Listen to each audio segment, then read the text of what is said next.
laugh me a laugh, grin me a grin, and then you'll know that we can win.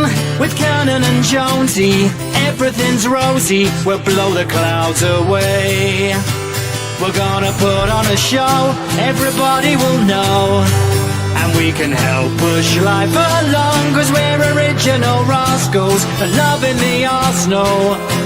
With Cannon and Jonesy, let's play.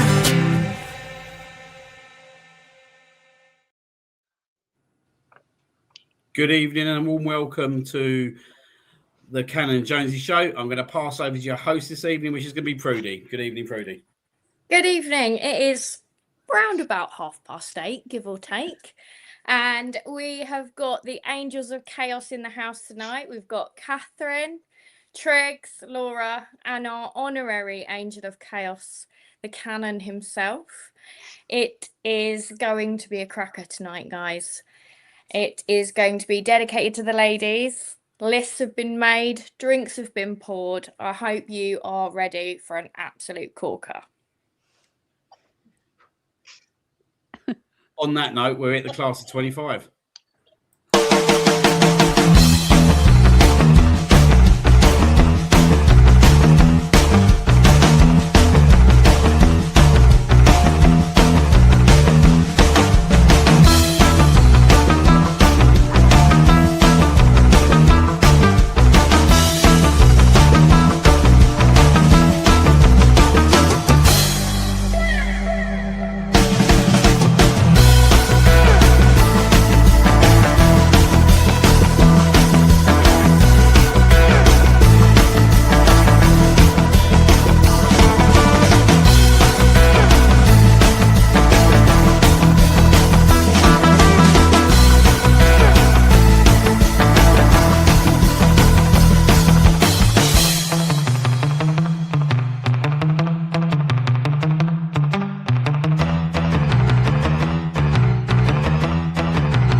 So there you go. There's your class 25. Just go in and introduce everyone this evening that's in the chat. Good evening to Miss Melina, who's in the house. Good evening. How are you? Hi. Good to see that you're on.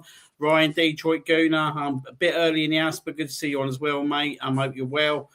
Let's go down. We've got obviously the Chaos that's saying good evening. Tarek's in the house. Good evening, Tarek. You're like the old G Trigger speech coming up soon, mate. That's all I'm going to say right now. Make sure you stay in for that long. We was officially 3.5 minutes late, and it was all because of me. So, Ryan, it was nothing because of Laura. It was because of me, okay, mate? So, yeah, just making sure you're aware. You are aware. Good evening to Margaret. Hello, all. Happy Thursday. Good to see you on. Mr. Bertie's in the house. Oh, no, he's not. So he won't be able to watch this live. All I'm going to say is you'll be unsurprised. No, I was not happy with our performance yesterday. Surprise, surprise. We knew that would be the case, Mr. Bertie. Pete G's in the house. Good evening, Pete G. Oi, oi. Good to see you on, mate. Andrew Mayer's in the house. Good evening. Hamaz James is in the house. Good evening to you, sir. Craig Knight's in the house. Good evening, Craig. Good to see you on, mate. Classic Football Clocks is on. Martin is in the house. Good evening. He has got a giveaway later on, so look forward to that. Good evening to Diego, who's in the house. Holler to you. Kevin Triggs in the house as well. Hello to you as well. I'm taking that he's one of the Trigg residents. Brother and nephew. Hello, Archie. Great to see you all on. So, yeah, there you go. Everyone's in the house. Everyone's getting ready for an absolute mayhem show. And I can rest assured tonight is going to be an absolute barnstorm. I've been looking forward to this one. But before we go in any further, we are going to We are going to have a bit of a dedication tonight, and we are going to do the Roman Reigns acknowledgement early doors.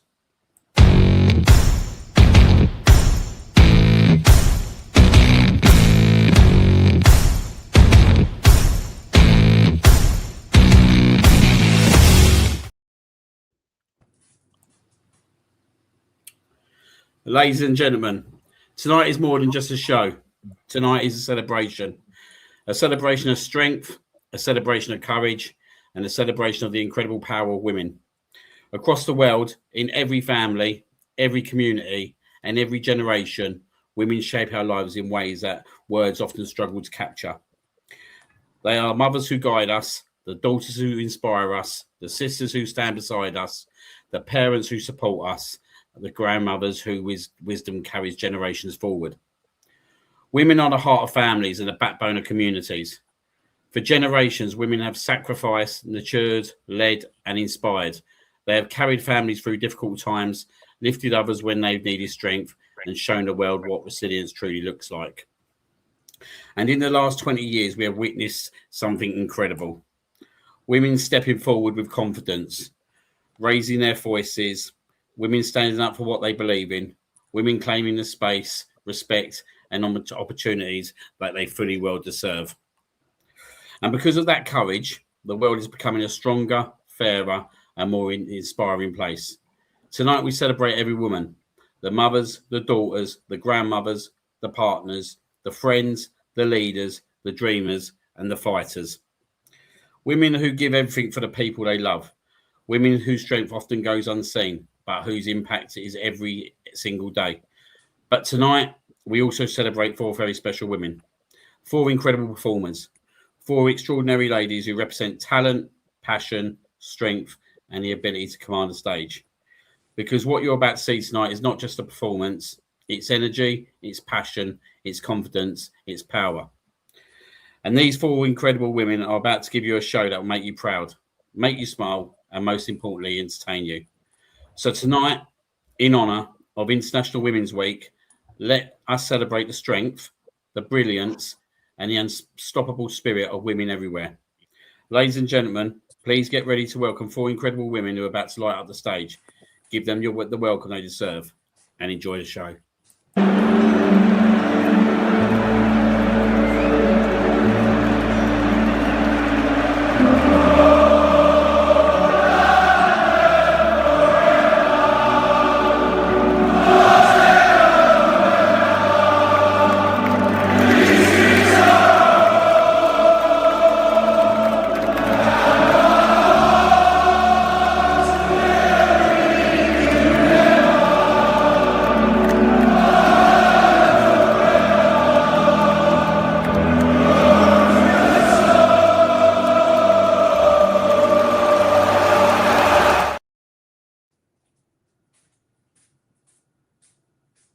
Thank you, Liam. Your words are amazing as always, and we have to give a bit of a shout out back to you because you give us this platform continuously, not just for the odd week as a tick box. You've given it to me for years, and these girls are coming in as well over the months and years going forward.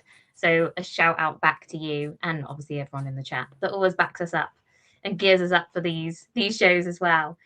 So on that, we're going to go into each one of ours emotional, inspirational women, and we're going to kick off. If we could go to Katherine first, do you want to explain who yours is and what they're about? Yeah, so inspirational women or woman for me, Mia Hamm, just what she's done for, U.S. soccer.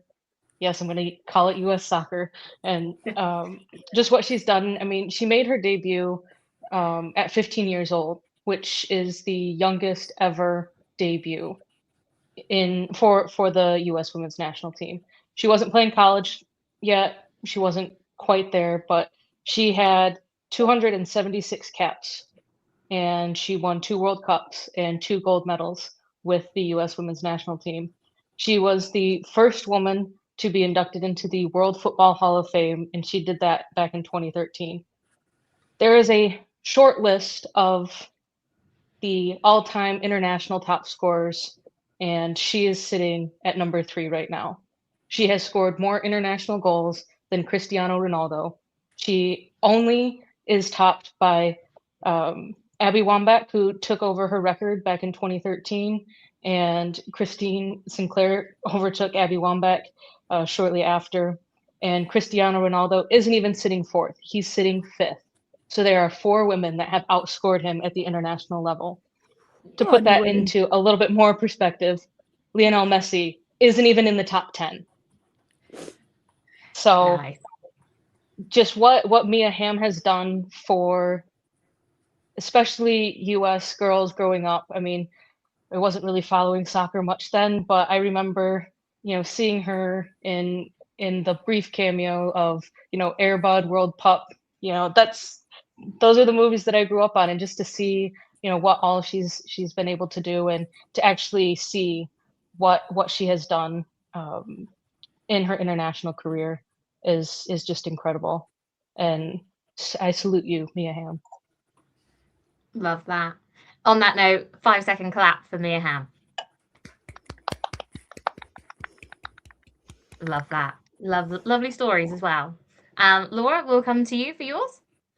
Mine's is a little bit different, considering Katherine has just took hers off of the back, but I kind of have a speech on this person, and I think she kind of deserves it. As you can see, it's Kimmy Little on the screen. So Scotland has produced many talented footballers, but few have represented the nation with consistency, humility and brilliantness of Kimmy Little. From her early days, breaking through as a young talent, becoming captain of Arsenal Women, she has shown what a true leadership and dedication looks like at the highest level of the game. Widely respected for her intelligence on the pitch, incredible technical ability and calm leadership, Kim Little has been the heartbeat of Arsenal's midfield for many years, a vision, control and ability to dictate the tempo of a match, which has led her to one of the most admired players in women's football. Yet what truly sets her apart is the way she leads quietly, professionally and always putting the team first. As one of Scotland's greatest footballing ambassadors, she has carried the pride of the nation with her throughout an incredible career. Wherever she's representing Scotland on an international stage, which we all know she's just retired from recently a few years ago, she no longer does that anymore, or leading Arsenal throughout the biggest competition, she has always shown the same passion, determination and class. For young footballers across Scotland and beyond, Kim Little is more than just a captain. She is proof that talent combined with hard work, resilience and humility can take you to the very top. Her impact on the game goes far beyond trophies and appearances. It lies in the inspiration she gives to the next generation who can dream to follow in her footsteps. A world-class footballer, a represented leader, a proud Scot, Kim Little continues to leave a lasting legacy in the sport and in the hearts of fans everywhere.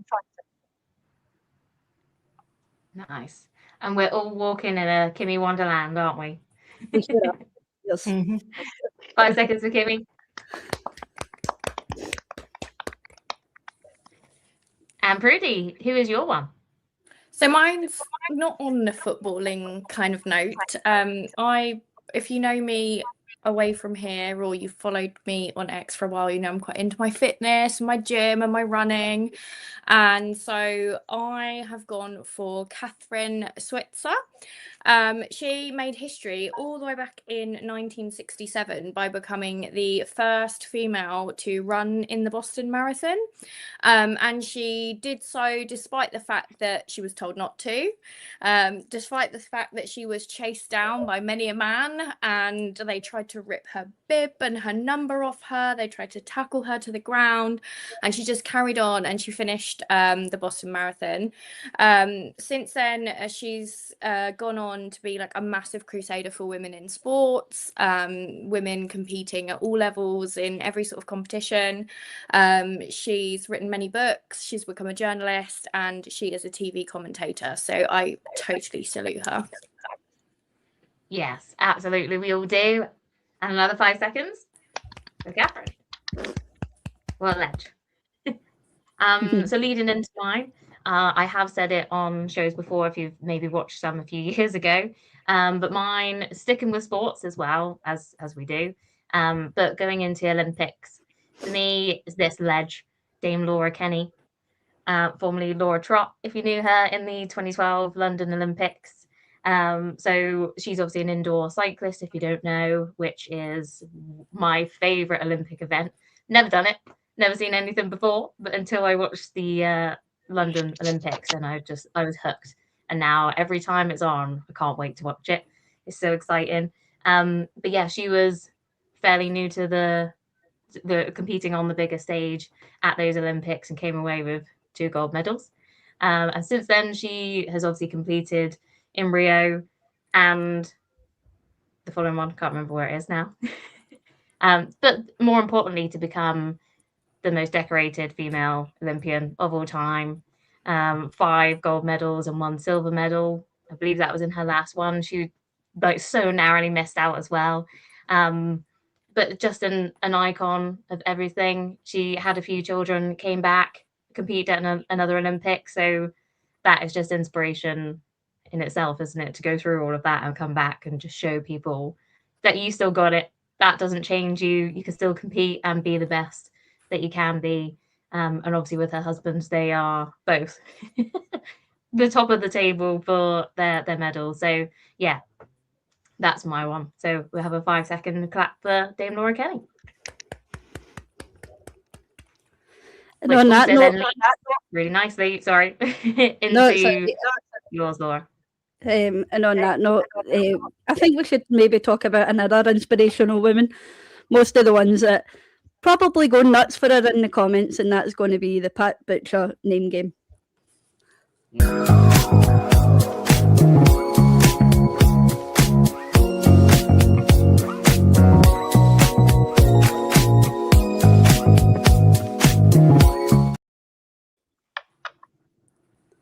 So, Pat Butcher. I don't know, we're supposed to have... What I don't understand this one, but I thought this was Rosie's bit that she sent in things here. But Pat Butcher's name game, I'm assuming, is who you think is your inspirational woman in the comments, and then of course we'll discuss it between us. So we will. Yeah. We should ask Liam about that one before we came live. Pop in the chat your inspirational women. Oh, what a surprise! Pat Butcher, first one up there. Yeah, I thought Pat Butcher would have been the first name up there, but there we go. So yeah, if you have said Pat Butcher. Has anyone else got any others that they were thinking about? Jason Cross has put Mrs. Mayor. So he's going for Andrew's wife. He's going for Andrew's wife. Okay. Anecdotes you want to share there, or no? We're going to leave it just as Andrew's wife. Oh, what's her first name? Rosie has says Mel Shilling as well, a TV show host known for her work on the maths. Her cancer has returned. It spread to her brain and is terminal. Bless her. And we send our thoughts there. That's dreadful. And she's an absolute legend on that show, by the way. She is no bullshit, straight sass. I love her. Andrew has put my inspirational woman as Rosie. Started already. Are you inspired by Rosie's singers that she has out there? Her one-liners, and you're inspired to try and be like her, but knowing that you never will be? Oh dear. Who wants to be a Rangers fan? Your husband? No, at this moment in time, you wouldn't want to be a Rangers fan, so... Rosie has said us four, Melina and Maliha, or is that's right? That's correct, isn't it? You're all extremely awesome, Arsenal supporting aside. Jason was obviously not listening to you at all. No, Jason was too busy thinking of Mrs. Mayo and wasn't was going to say that there. Was Jason looking for my speech? I think Jason needs to go and take a few Red Bulls there and wake up. Han says Denise Lewis. Yeah, she's another legend, isn't she? I personally would like to go again for Sue Barker. Oh, it's been a while since she's been mentioned. I know, I just thought I'd bring her up. It's the perfect opportunity. Liam's not here, you can't tell me off, you can't shut it down. Sue Barker. There was another name that I was debating on, and Diana Nyad, first woman to swim from Florida to Cuba, unencumbered. There was no shark cage around her. Wow. She attempted it 5 times, and she failed the first 4. She crossed the line, so to speak, on her 5th try. So, and I think she was in her 50s or 60s when she had finished it. So, just the absolute resilience that she had to say, "I'm not going to give up. I'm going to keep on going. This is something that I want to do, and I am going to do it." It's absolutely insane. Just like I can't even imagine, like, you know, there's all these swimmers that swim across the English Channel, going from Florida to Cuba. You know, I'm gonna go swim in my pool. I'll stick to my lakes. There's no sharks in my Michigan lakes. There's nothing there. So Yeah, that's awesome, isn't it? Someone says Diane Keaton. Rosie said that. Andrew Mate said Margaret Thatcher, love her, hate her, she kicked ass when men ran away. Yes, true. Men always run away and leave it to the women anyway, so there you go. Rosa Parks, obviously we know the story of Rosa Parks. Legend. And then, of course, Jane Fonda is a hero as well. And if there's any more before I pass over to Pruddy, then fire them in, and then we'll talk about them before, obviously, Pruddy takes you into her segment. to all the women. Any more for any more? Last call. I'm Cheers. not on the wine tonight. Sorry, everyone. I'm on something stronger than wine. You need a strong drink after today. I think you do. I do. You deserve it. Right, Pruddy, over to you. Okay, so we are carrying on with the International Women's Week theme, and we're going into our Martin Class Footy Clocks giveaway. So this week is dedicated, like we said, to International Women's Week. We have put some females only into the mix here. Sorry boys, again, you know, sisters are doing it for themselves this week. Let's see if we've get you all in there. So you had to nominate and repost on the X giveaway, so there's quite a few names in there, just scrolling up and down. Are we ready to spin the wheel? Are we ready? Thumbs up, let's go. Who's going to win the clock? Oh. I feel like that's That is fraudulent. Say rigged. Fraudulent. Like, Laura's calling it. Respin. so there we She's go. not doing it. You're winning it. That's it. Yeah, no, you deserve it as much as anybody else. So that was, again, massive thank you to Martin from Class Footy Clocks. If you're not following him, please do go give him a follow over on socials. He's absolutely fantastic. He's done some amazing giveaways. So, you know, please, if you're not entering the giveaways, go and buy his stuff, like it, share it, give him as much exposure as you can. So everyone, well done, Katherine. Well done, Catherine. And I believe I'm going to hand over to Trigger for her clip of the week. Yeah. This week, I have taken a week off. I know you're going to miss it. I won't miss not watching it, so don't worry. I get a week off from that. However, we haven't let you down. We still have our trigger clip of the week. So it's going to come from someone a bit special. Can we play the clip?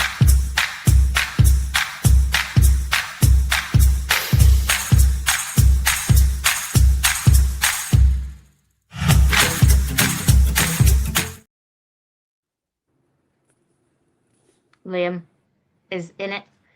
He's going to give a bit of motivation and also a bit of a 40th birthday shout out to our very good friend Jonesy. Good morning, ladies and gentlemen, boys and girls, legends and icons. As you well know, the old El Smuggo, best cigar picture of all time, by the way, Ryan. Look, there you go, there it is, there's the smuggery. Look at that, look at that. We'll never be beaten, mate, we'll never be beaten, old Chesney, on that note. Just like to put it out there, but look, it's not about me tonight. El Smuggo is going to be taking a well hard earned break. Well, I say a well hard earned break, but I will be in the background, making sure that the show ticks as always, ensuring the chat's up to date, and ensuring that the girls are being well behaved, because look, the Angels of Chaos are taking over tonight. They're taking over the show. They're going to put their spin on absolute everything, and it really goes in line with International Women's Week this week, guys. And look, these 4 girls are absolute legends, absolute icons, okay? So please ensure you keep engaged, keep in the chat, and be kind as well, Mr. Cross, be kind as well. But look, I've got no doubts that they're going to deliver you an absolutely incredible show. They're going to put El Smuggo to shame. He's probably going to have to retire after, and yeah, that's going to be that. But also, just want to put a big happy birthday out there to the man, the myth, the legend, Jonesy, 40 years young today. Just remember, pal, just remember this. Life begins at 40. And do I well know. Anyway, guys, girls, ladies, gentlemen, icons, legends.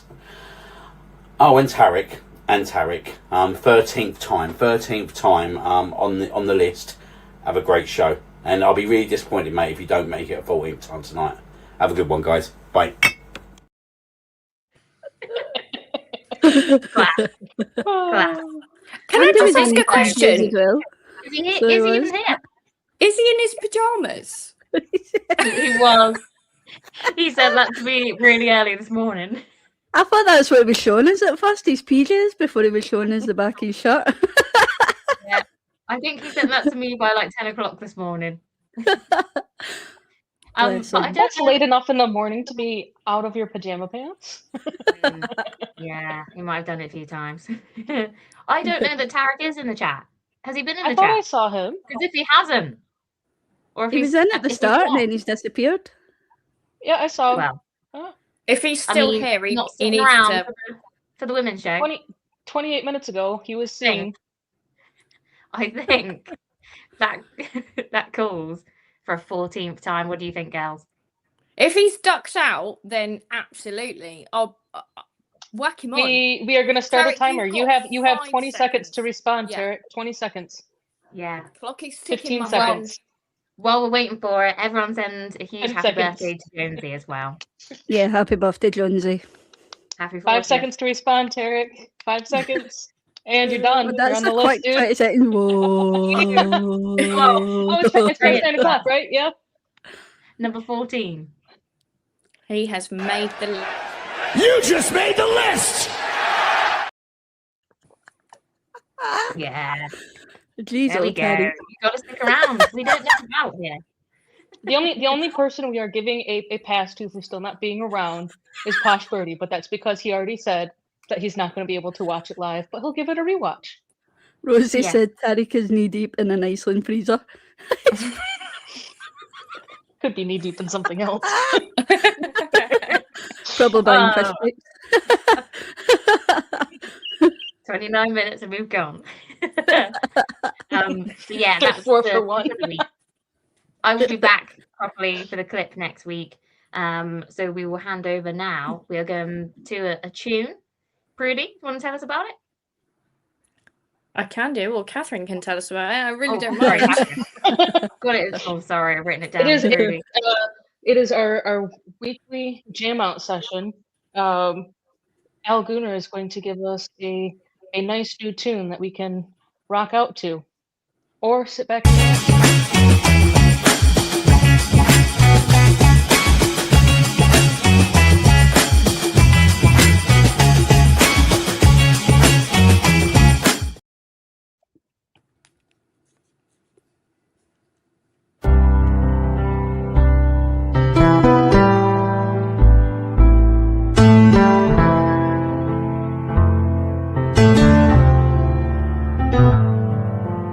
Lately I have had the strangest feeling. Arsenal win the league and Spurs go down. Yet the thought that this could actually happen, the meltdown.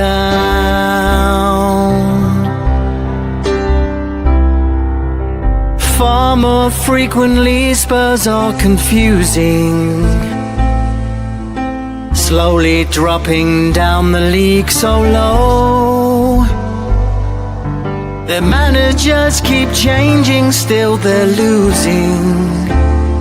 They might go, you never know. Well, I'm an Arsenal fan with wishes. They could be eating lasagna dishes, but what I really see, the league just never lies, 'cause the championship's on standby.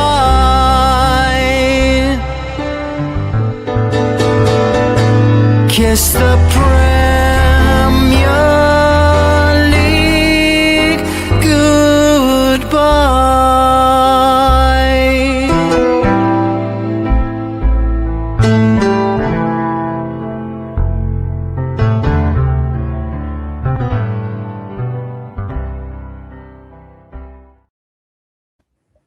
Oh, we got to give it up for Al.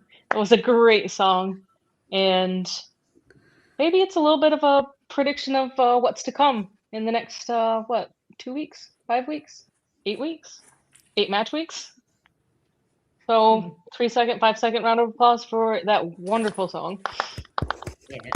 Well done, Al. Fabulous as always. Oh, Pruddy actually doing the whole round. That was a full round of applause there. Yep, the whole round. Yeah. I did see a new face stumble upon this wonderful chaotic chat. Someone new has joined, so welcome. Yeah, strap yourself in. Yeah, this might be a more chaotic episode than some previous ones, but This is not your average Arsenal YouTube channel. no, it is not. I think it's now over to the good old Prootster for the next segment here. So are you ready to get your parrots out? I think it might be time for some.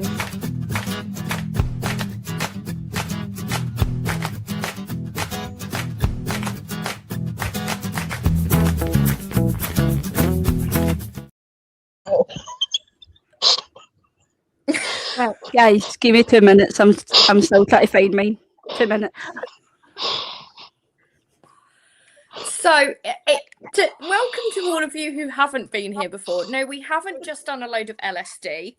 So, if you're not familiar, we get our parrots out, or some of us might not have a parrot.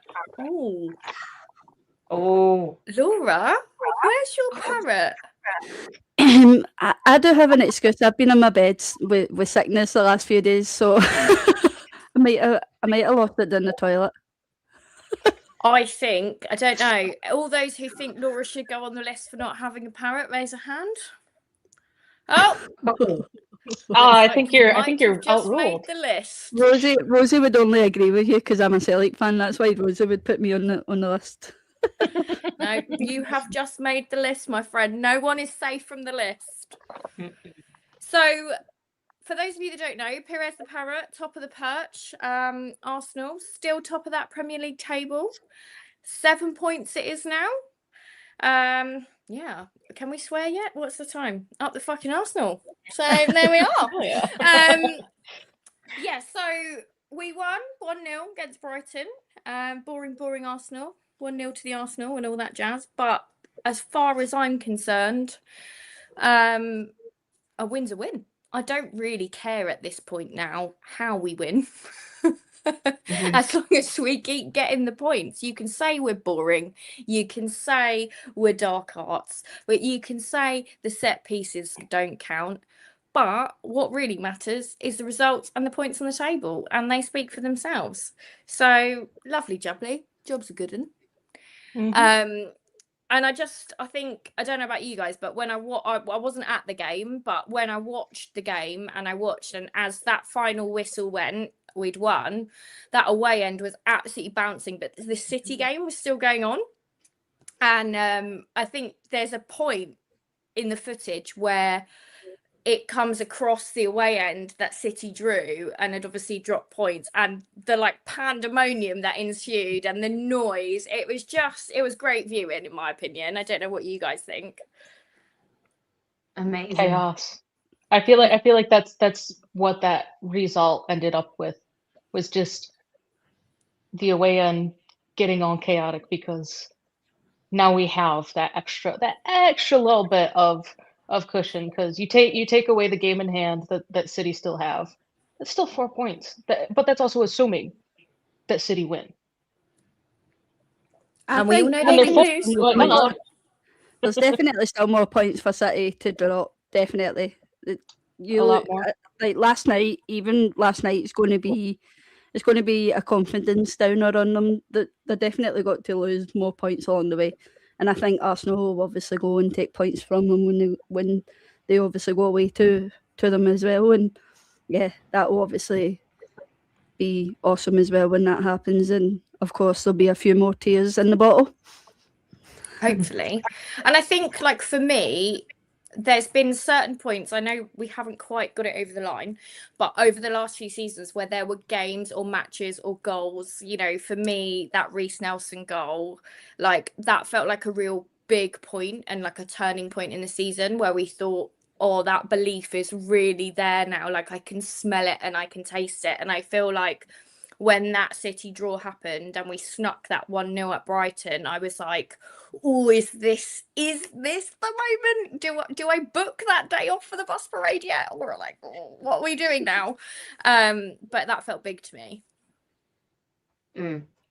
Yeah. There's moments all the time that we are, I mean, we're all honest, we can all admit that some of the performances have been shocking, but what matters when you come away from it is the result and the points that you get. You're not going to remember back next season what game was rubbish that we were annoyed with, because we won, we got the point. So long may it continue. And that Everything Invincible counts. season, there was so many like boring Arsenal 1-0s, you know, like nobody looks back at that and goes, well, that was shit. Yeah. Like, you look we back got at over the free line. kicks. That's what it was. We got over the Mhm. line. Yeah.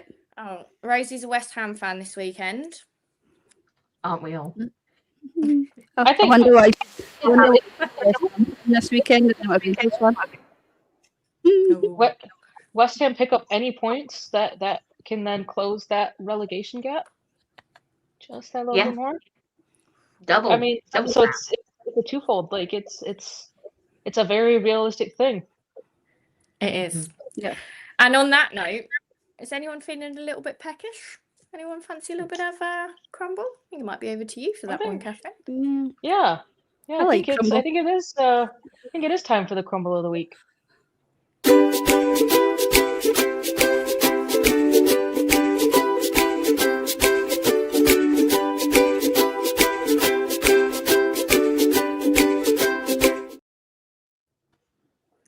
Oh, and we have a special crumble of the week, because we don't have just one, we have two. It's a fucking feast today, folks. We're gonna start off with our first crumble. They gave us a sample last week, Thursday, and we loved it so much that we wanted them to provide us with the full pie today, or yesterday, and they did not disappoint. This is Tottenham Hotspur that we're talking about, folks. Imagine thinking that you could have a better chance of winning a game or getting a result by switching out your starting keeper, only to realize that you were better off with the already shit keeper that you had to start the game off with. That's what Spurs dared to do, and they failed miserably, needing to swap out their keeper after 17 minutes and 3 goals conceded in the Champions League. Not like the new keeper did anything better, because he conceded another goal 5 minutes after he came on, and again 10 minutes after the second half kicked off. I don't know if that sums up Spurs in general and them daring to do, or just an absolute mess. I mean, as Al Gunner's song had said, they could be going down, folks. I mean, or to quote, and I never thought I'd be agreeing with him, but to quote, is it Jason Cundy? To dare is to poo, I believe, is the new the new phrase. And let's face it, he's got a treat to even say that, considering. I mean, I feel like you could maybe even try and switch this into Yoda. Do or do not. There is no try. Because you're not daring to do anything. You're trying. So, what are you going to do? I mean, it would Still be gonna pretty crumble. poetic for them to go down, wouldn't they? One of my best friend's daughters plays football, and to make money for the team, she's done a football card, £2 per team. I picked 3, 20 teams on it. I asked her who won tonight. She said, who's Susan? Oh my God, Susan had picked. It was Spurs. At least they won something. It's absolutely no benefit of them, but they won Susan 40 quid. Susan. Well, that's their trophy this season. That's about all they're gonna get, isn't it? Mhm. Yeah. All they are going to be feeding us for the rest of the season is just pie after crumble pie. It's the best that team can provide us Arsenal fans. I'm wondering, do you think they played the stadium announcer before that? I don't think so, because They're so scared. I did do a little bit of a fact check, and Arsenal being the only away Premier League team to not lose yesterday or the last 2 days. So I don't know. I'd say could even throw in the Premier League teams that played in the Champions League. As Oh, a we can't little bit of a disregard crumble. the Newcastle did all right. Let's not. But they were home. Yeah, but I'm talking about just the away on that teams. note, like, Yeah. take Newcastle out of that. They don't even deserve that. They did. Yeah. But Newcastle didn't lose, but Newcastle were also home. I'm talking about the 4 other Premier League teams that were playing away. You had City, you had Spurs, and you had our next team that is part of this crumble of the week, because boy did they ever. Chelsea. Sorry, Gav. Not Evening, even Gav. seen you yet. He knew it was coming. He knew that his team, Chelsea, were going to get called out this week for being part of the crumble pie feast today. Because you know what? They thought, hey, we just smashed PSG 3-0 in the Club World Cup final to win the trophy. It's not going to be that hard to beat them again. It's only, 9 months later? It shouldn't be that hard. Nah. I think that's what they were told in the dressing room. I know that they've gone through some management change, but they just couldn't stack up to the Club World Cup champions. Not like the Arsenal women can. I thought it was quite funny as well, because they also lost 5-2, didn't they? They just went straight. Oh, Yep. let's just match and be a bit Spursy. Be a bit Yep. Spursy. Chelsea couldn't even last 10 minutes before conceding. PSG drew first blood, and they didn't want to back down. They wanted to show that, yeah, that one-off game of a weird-ass little tournament that happened in the summer, that was a fluke. You didn't really deserve it. We also played a lot more games in a lot tighter time constraint than you did in the season leading up to that tournament. But you know what? You crumbled. You gave up. You were able to come back and equalize twice, but then you let them score 2 more. And we'll get on to the third goal that was scored after that equalizing goal, or the 2 other goals that were scored, because that was a special treat from a special man that gave PSG that extra goal to bring back to London to give them a 3-goal cushion. So you let PSG walk all over you, Chelsea. And I applaud you for that. You did wonderful. You showed the world that that's what Club World Cup champions do. But it's all right because they've got a lovely little sticker on their shirts. Yeah. Yeah. It is I just absolutely saw wonderful. a message from, is it Don Nishino? Do we want City to beat Madrid so they can play Bayern away before they play us? Yes. All right. So this is the way that I think about it.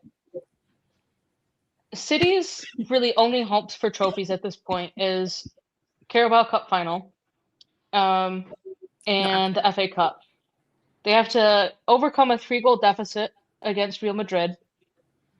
And I think they're going to start to pivot away from Champions League after that absolute ass whooping that they got handed to them in the first half. And the only way that we, as an English coefficient number, is you want more English teams to advance to guarantee that 5th spot. But that's the only reason why you'd want City to advance. But then again, if they do advance, then City have to play Bayern Munich before they play us in the Premier League. So, and it would be away in Germany before they come back to London to play us. But also, it would just be great if they went out. Yeah. Yeah. Real Madrid turned up Roman at the flat on FA my Cup. ass. So Let I've them seen have her one fancying that. Let them have a sniff, and then Valverde. Now, back. give City that hope of letting them score a goal within the first 10 minutes, and then go and score another hat trick. Go and score another 5 goals. Like, nothing wrong with that. Just give them that tiny bit of hope of like, yes, within 10 minutes we just need to score 2 more goals. But nah, Real Madrid aren't going to do that. They're going to show why they're 14-time champions of Europe. Like, is that how much? 14, 13? I don't know.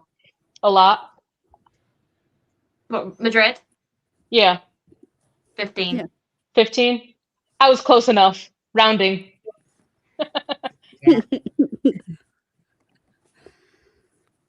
Yeah. Yeah. Especially if it goes a bit further. Maybe they do go up to 3-3 in some miracle, but then go to extra time and just keep constantly playing and just have the grueling games. Because you're not going to have your weaker players at that point either. You're going to have all the big guns fighting. So maybe you could go a bit further. And then Madrid's just put it at the end. Can we take a minute to have an honorable mention of their star striker? City's star striker. Who? Exactly. Guess who has disappeared for the last month, or going back to the last 4 months? Like the entirety of City's attack. Erling Haaland has produced 0 goals. He had, I think, 0 shots, period, in the game yesterday. Yeah. And you're expected to still try and fight and win the game? Good luck with that. Yeah. Be Never. humble, eh? Yeah. And that's 0 goals across all competitions. And this is his second run of a month plus of no goals. Oh. Won't hear that This though, season. will ya? Sorry, this season. God. Yeah. You remember that 10-1 victory that City had over Exeter? Erling Haaland played 45 minutes. I don't think he had a shot off on target. He was not one of their goal scorers. He had like, it's like 16 games of having like 1 assist thrown in there. We're seeing it come back through now, folks, and we're still expected to be afraid of this City team. As somebody says, everybody's hating on obviously Gyökeres and how he's performed this season. In his first season for Arsenal, let's not forget that. But no one will ever talk about how bad Haaland is doing this season. And yeah, like, I mean, come on, the guy signed a 9-year deal with you for the whole reason of him scoring new goals, and this season alone, he hasn't seemed to do that. It baffles me why Gyökeres is always put on a pedestal of being this crap number 9 and what do we see in him? And you've got Haaland rolling about with probably millions in the bank and doing nothing for Man City all season. He's not. I think the reason why Haaland's not getting any crap thrown at him is because he's still sitting at 22 goals this season. And I think if you look at the goal distribution of when they were scored, I think you're talking about the first 2 months of the league. Yeah. I think there was an international break within the first 2 months.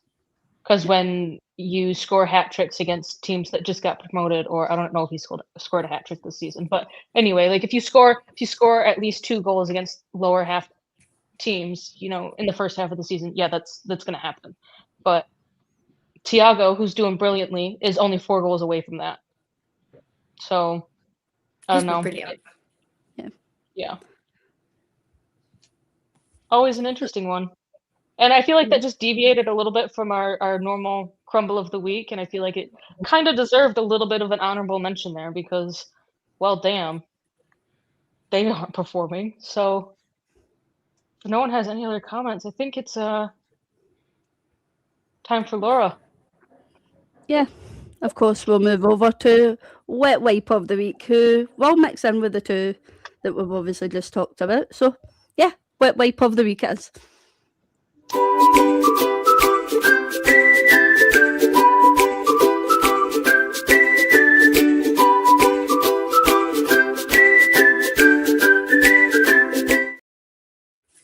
I'll correct that, sorry. I'll say wet wipes of the week. And that is, of course, Jamie O'Hara and Jason Cundy on, I wouldn't even call it TalkSport, because their two teams at the moment are absolutely dreadful that they have a treat to even have a show on TalkSport at the moment. This guy alone, Jason Cundy, and then, of course, this guy. Jesus. I'm sorry, that's what he looks like? Those That's two what he looks pictures are like? that bad that my laptop screen has just cracked. So it has. Thank you, guys. You owe me a new laptop. So I'll contact TalkSport for that in the morning.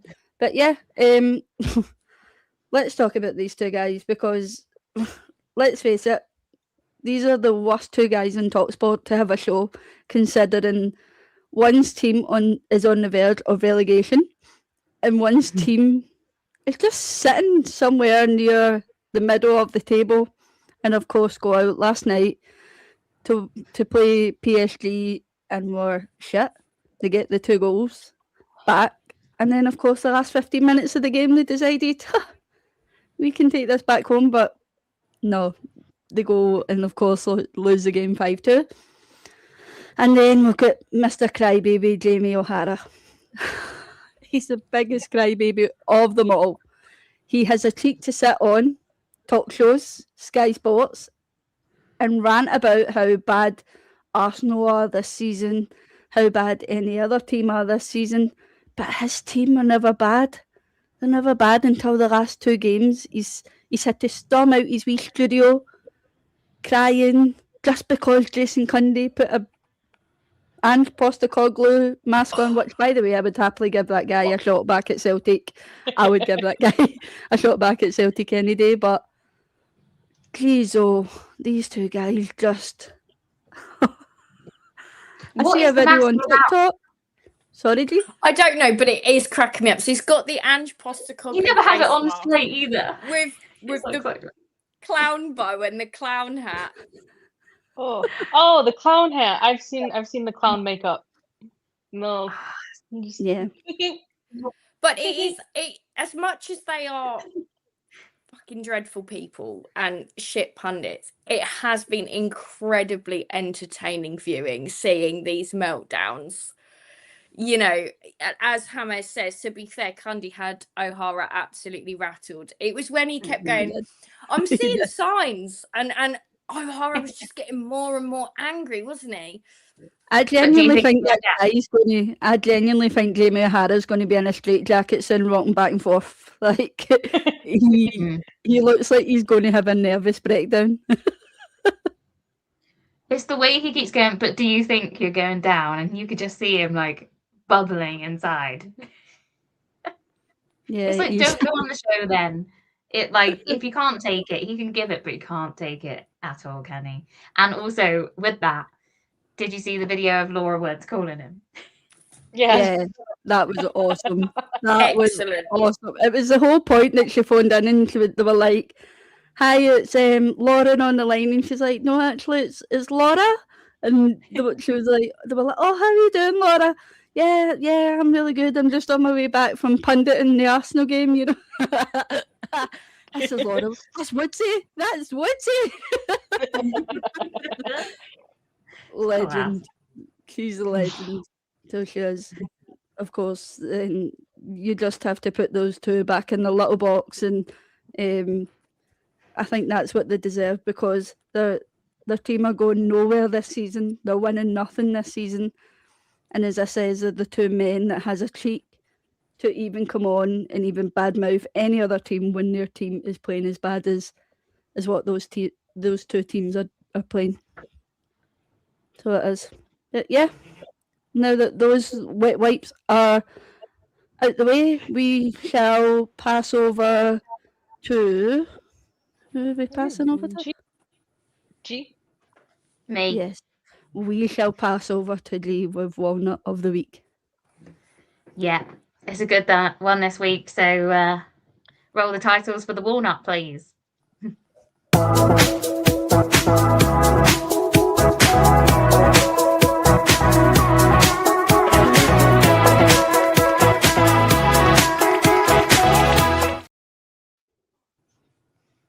I mean, it seems to be a running theme this evening of certain teams, certain people within the teams. So this week, the Walnut is actually going to the brilliant manager that he is. Igor Tudor. I mean, what a great job he's doing. Come on. He's doing a great job. He's already said how great we are. And obviously that wonderful performance against us. And then he decides to chuck on, let's face it, something of the season, Champions League, away to Atletico Madrid. The key point being away from home. He chucks on a goalkeeper for his debut in the Champions League when they're fighting for something in the knockout stages. And after 15 minutes, we all know what happened. We all thought someone was joking. The chat was popping left, right, and centre. 3-0 down, and they decide to hook him. But not only that, he doesn't have the ball to look at his keeper and give him a bit of support. He just lets him walk down the tunnel, doesn't even look at him. Like, you put him in that situation, and you're not even, maybe behind the scenes, but who cares? Just an absolute walnut.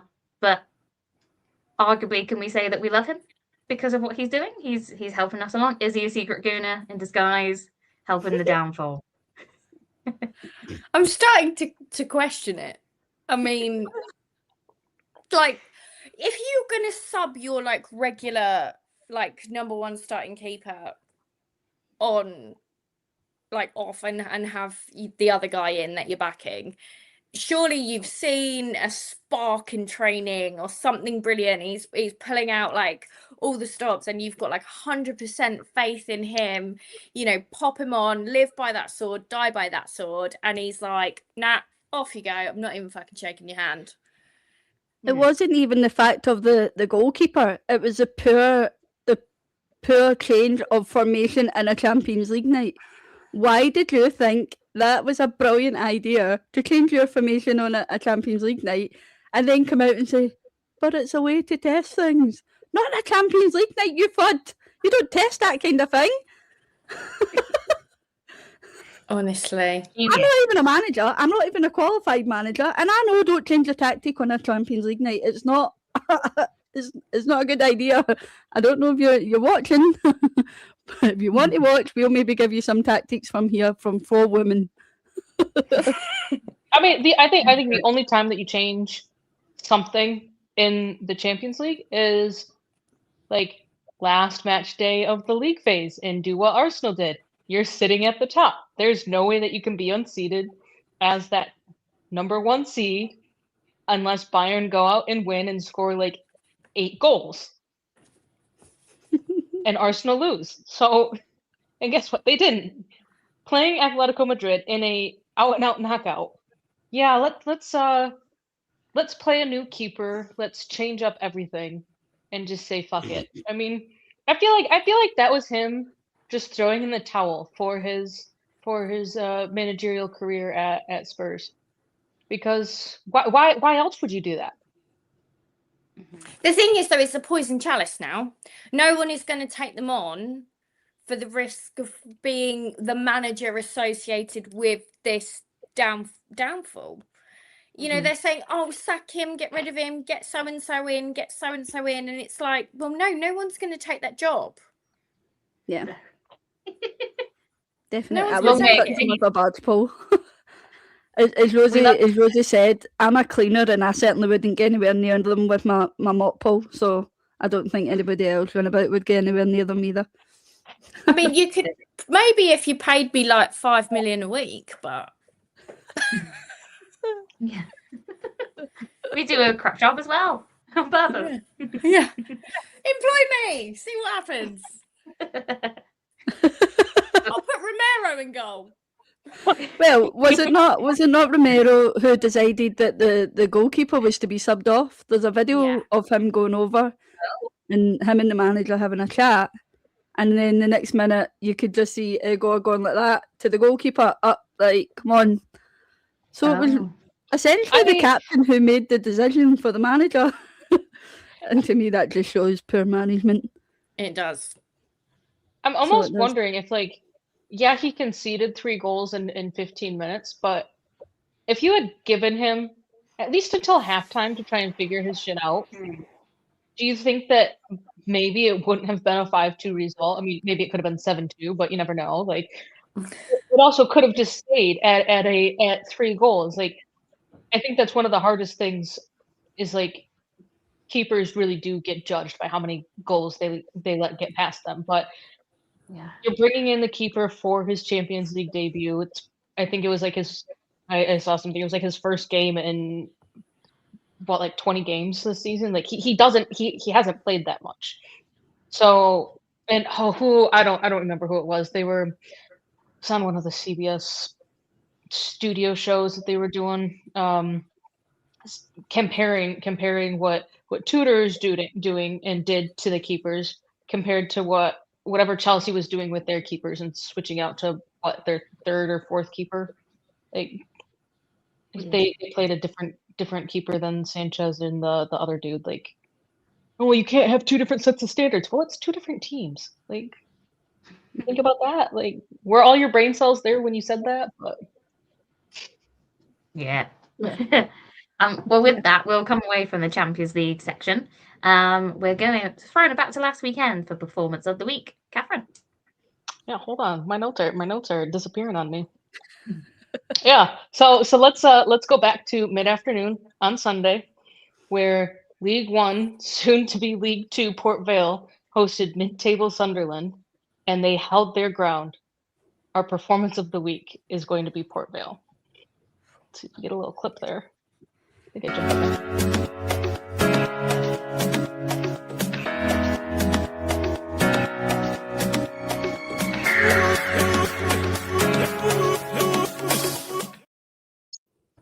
So I jumped the gun a little bit there, but Port Vale, they are sitting dead last in League One. So it is very likely that next season they will be in League Two.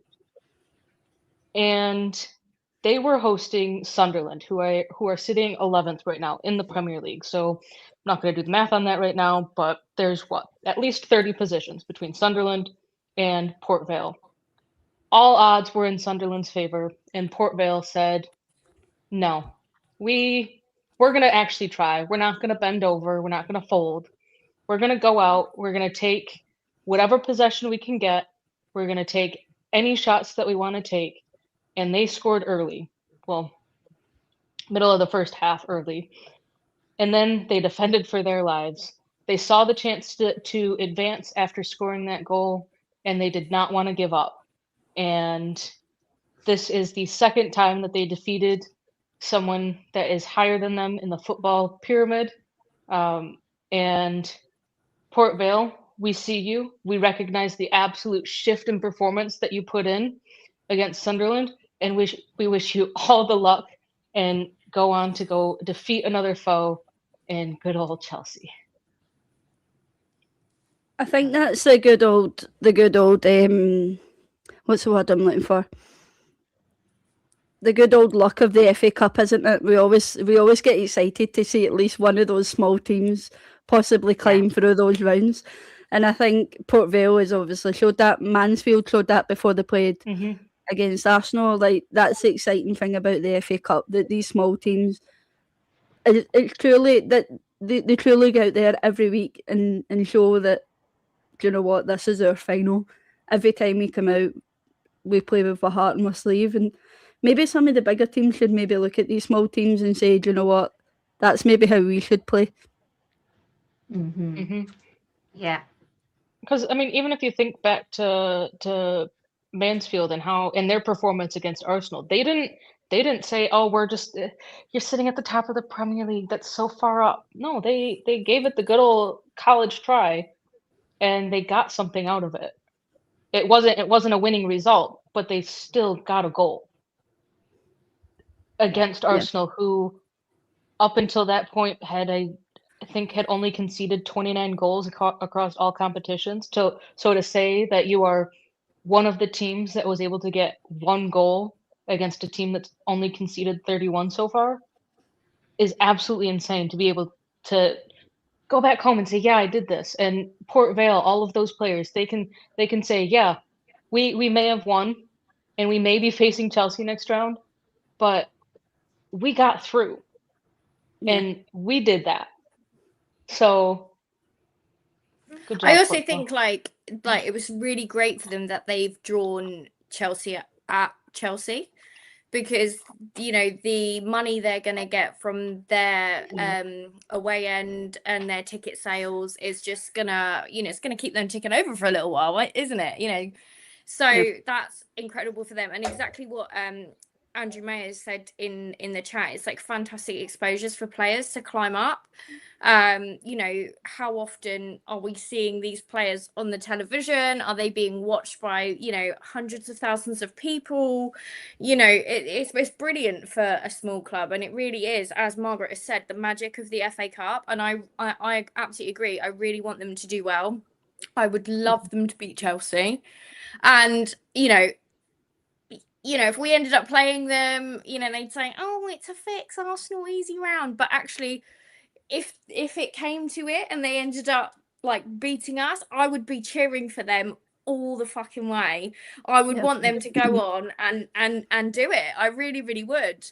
Imagine them, Port Vale, winning the FA Cup and then being in European football next year. It'd be absolutely phenomenal.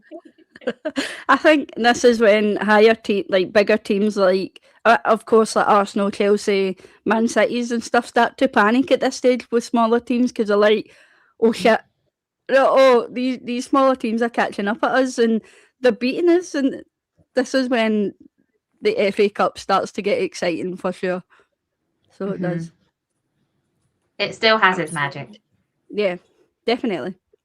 Especially considering the draws for next round. Like they didn't pigeonhole it to have City, Liverpool, Chelsea, and Arsenal all in different sides, where you only have, in all likelihood, the Premier League teams being the Final Four. You have City versus Liverpool, so you can't really say that it's rigged. I mean, maybe it probably still is in some capacity, but you know, I mean, as Margaret had said, and I've seen it all before, it's the magic of the FA Cup. Yeah, definitely. I think Pruddy's up with our next segment. Am I? I've only had one drink tonight. I think we're and going to skip that what's one. going on. We're going to skip. We're going to skip, and we're going to go on to Laura. Laura, you're going to give us our little legend? Yes, I am. If obviously Liam wants to roll the clip for Legend of the Week.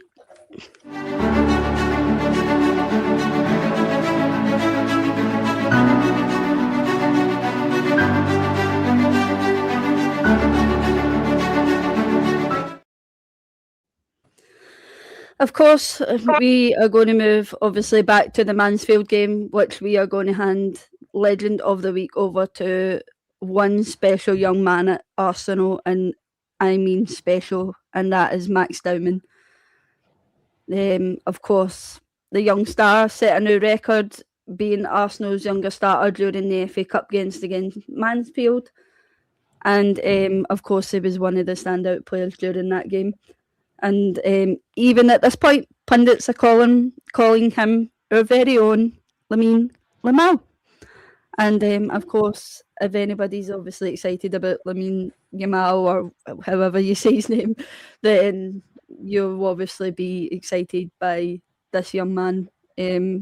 Of course, Max is a very, very young talent, and at that age, obviously getting on and playing for Arsenal, his dreams are obviously going to be high in expectation. A lot of people around about him are going to expect big things from him, which we can already see.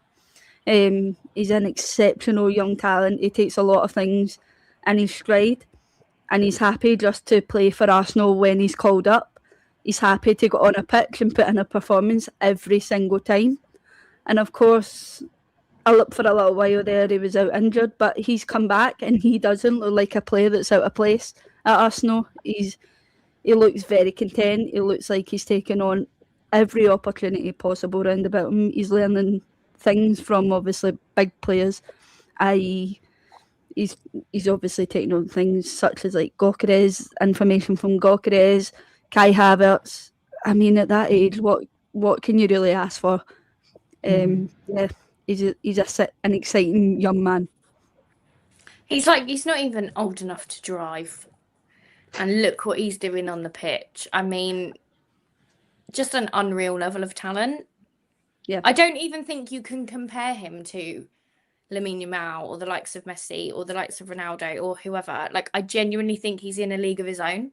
And I'm not saying that as an Arsenal fan or just blowing smoke up his arse. Like, I genuinely think he is such an exceptional talent, and we're only going to see the best of him. And like Andrew's just said there, like in 10 years, he's only going to be 26. Like, he's still got like a good few years left in him then, you know? I don't want to say this, but in 10 years I'll be 46. Is that that makes me feel so old. Yeah. But absolutely, he 100%. Let's give him 5 seconds because he was absolutely phenomenal. Yeah, definitely. Edge. And I know people will come out and say, "Oh, but it was only Mansfield. They should really be shining in games like that." But these are grown men against a young boy. Mm-hmm. Of course, Yeah, he shouldn't be skipping past big lads the way he was skipping past them and during that game. Like, so of course that is a young talent everybody has their eyes on. So it does, and yeah, he was awesome. I think, and any team would be lucky to have someone such as obviously Max Dowman, and of course he deserves it. So he does. And that means then I am going to pass you over to Pruddy, who is going to she's going to give you the goods. She always does. So over to you, Pruddy. Now, it may be a show dedicated to International Women's Week. However, we have to honour the men, but we're going to honour the men in our very own special way. So it is now time for our male sporting baddie.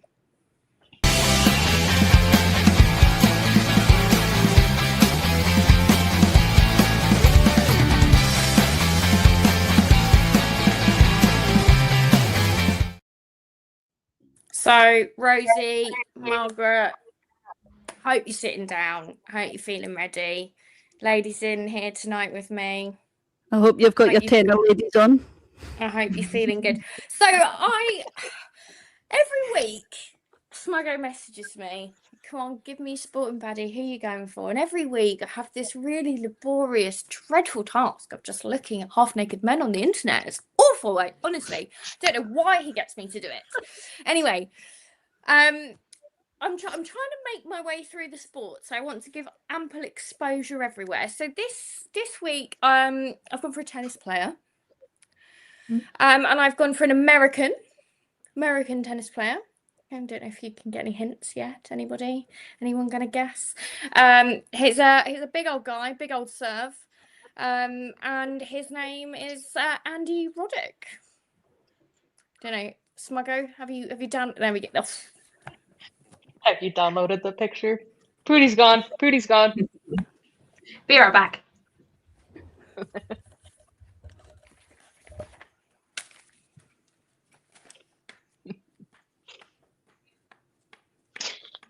Oh, Laura left. Oh, she's out.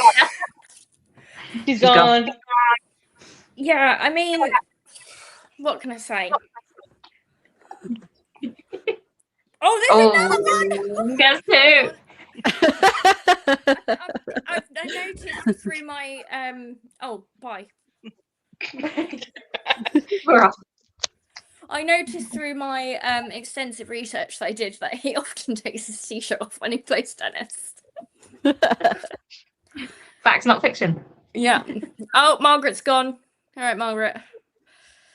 You See you again. calm down, my lovely. We always do it for you, Maggie. We I don't think Margaret's ever come back from the previous ones that have been on the show. No. No, I think I still stand as the longest BRB at like an hour and 10. Rosie said, "Holy guacamole!" It's I've Yes, noticed Ramon. also Yeah. big hello to Really. Jonesy in the chat. He's just said, or maybe we need to read before we read them out loud. Let's just quickly make sure none of this is all not suitable for work. But yes, Andy Roddick is our male sporting baddie of the week. Now, we like to give to everyone. We like to appeal to all. So we're going to go into one for the boys now, not chosen by me. This one has been chosen by Mr. Smuggo, and this is our retro baddie.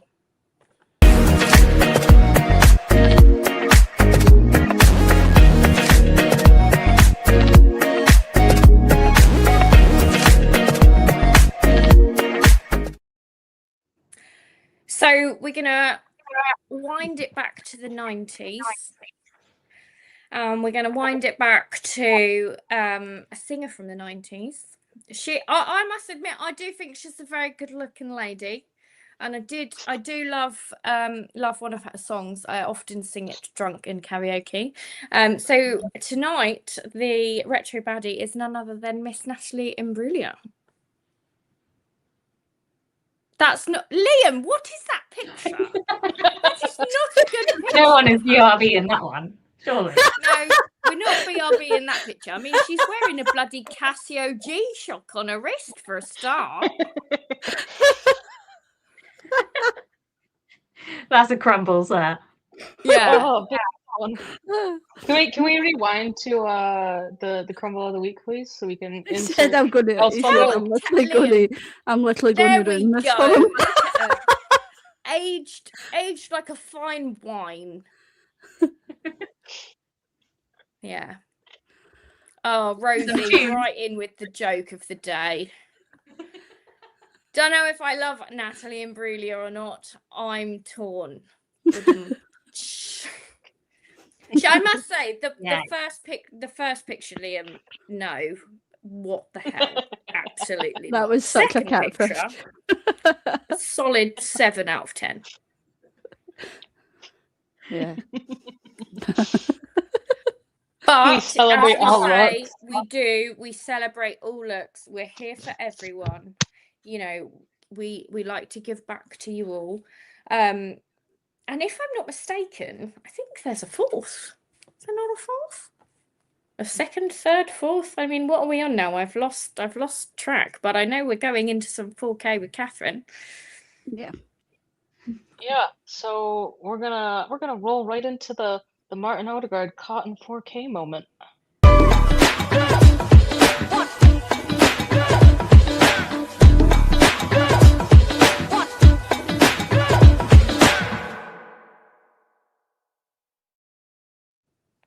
All right, so I don't know if any of you watched the Winter Olympics or were watching any of the short track speed skating, but our 4K moment is a world sprint champion and an Olympic gold medalist from this most recent Winter Olympics. Oh, her name is Jutta Weird. How She the is fuck Dutch. did Jake Paul pull that? I know. That is one of the Paul brothers, I think now fiance, but how did that man get her? You know, she's only with him for his ginormous, absolutely stacked bank balance. She's certainly not with him for his broken jaw at the moment. No. He's not getting any work done on her. I mean, Or a sweat patches. she looks better speed skating than she does all dolled up. Yeah. Get a speed skating It picture doesn't back. look like the same person, does it? Mm-mm. I think Yeah, there's a video of her after a race, and she goes to unzip her speed suit, and it flashes to her opponent that she just beat, and her opponent was like, I need to pull my zipper back up because damn, she's got me beat twice now.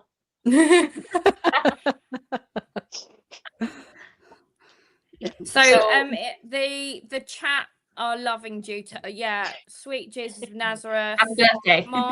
Margaret. Oh wow. And Mr. Mayor is taking up some speed skating. Yeah. Hammers is just saying good luck catching her, Andrew. We got a couple of hopeful Winter Olympians in the chat. Yeah, I Let's think not talk about that I think our other hopeful pair is the tandem luge runners of Liam and Russ, I believe it was. the double luge, yeah. Double luge. Liam's Liam's on bottom, right? Jonesy just slid in there. I think most of them would be better at bobsleighing, so they would. And Liam said that he would be on bottom. He would be the bottom. He did. He did. Yeah. Was it say she'll catch a cold?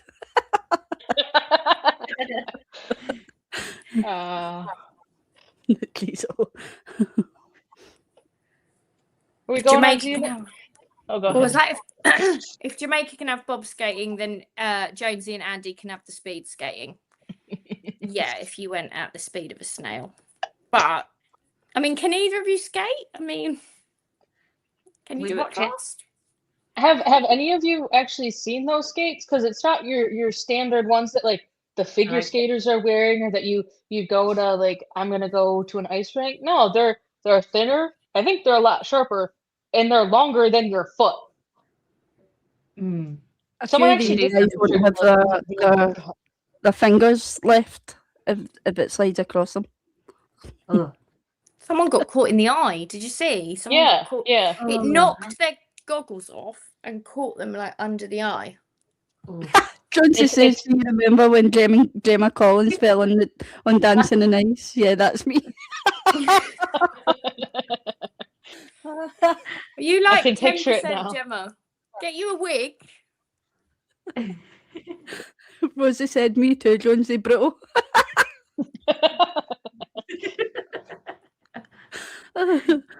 Jesus, guys.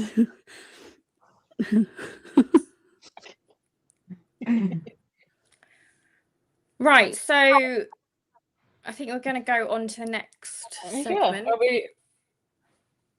Are we gonna go So, fishing? Or are we gonna go group chat? We're going to go straight over to, I think, a little bit of mic check madness. Mm-hmm.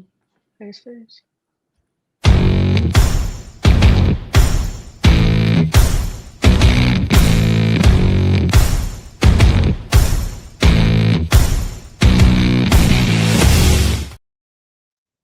Now, I'm not sure if you know it or not by now, but I do love a little bit of a rant.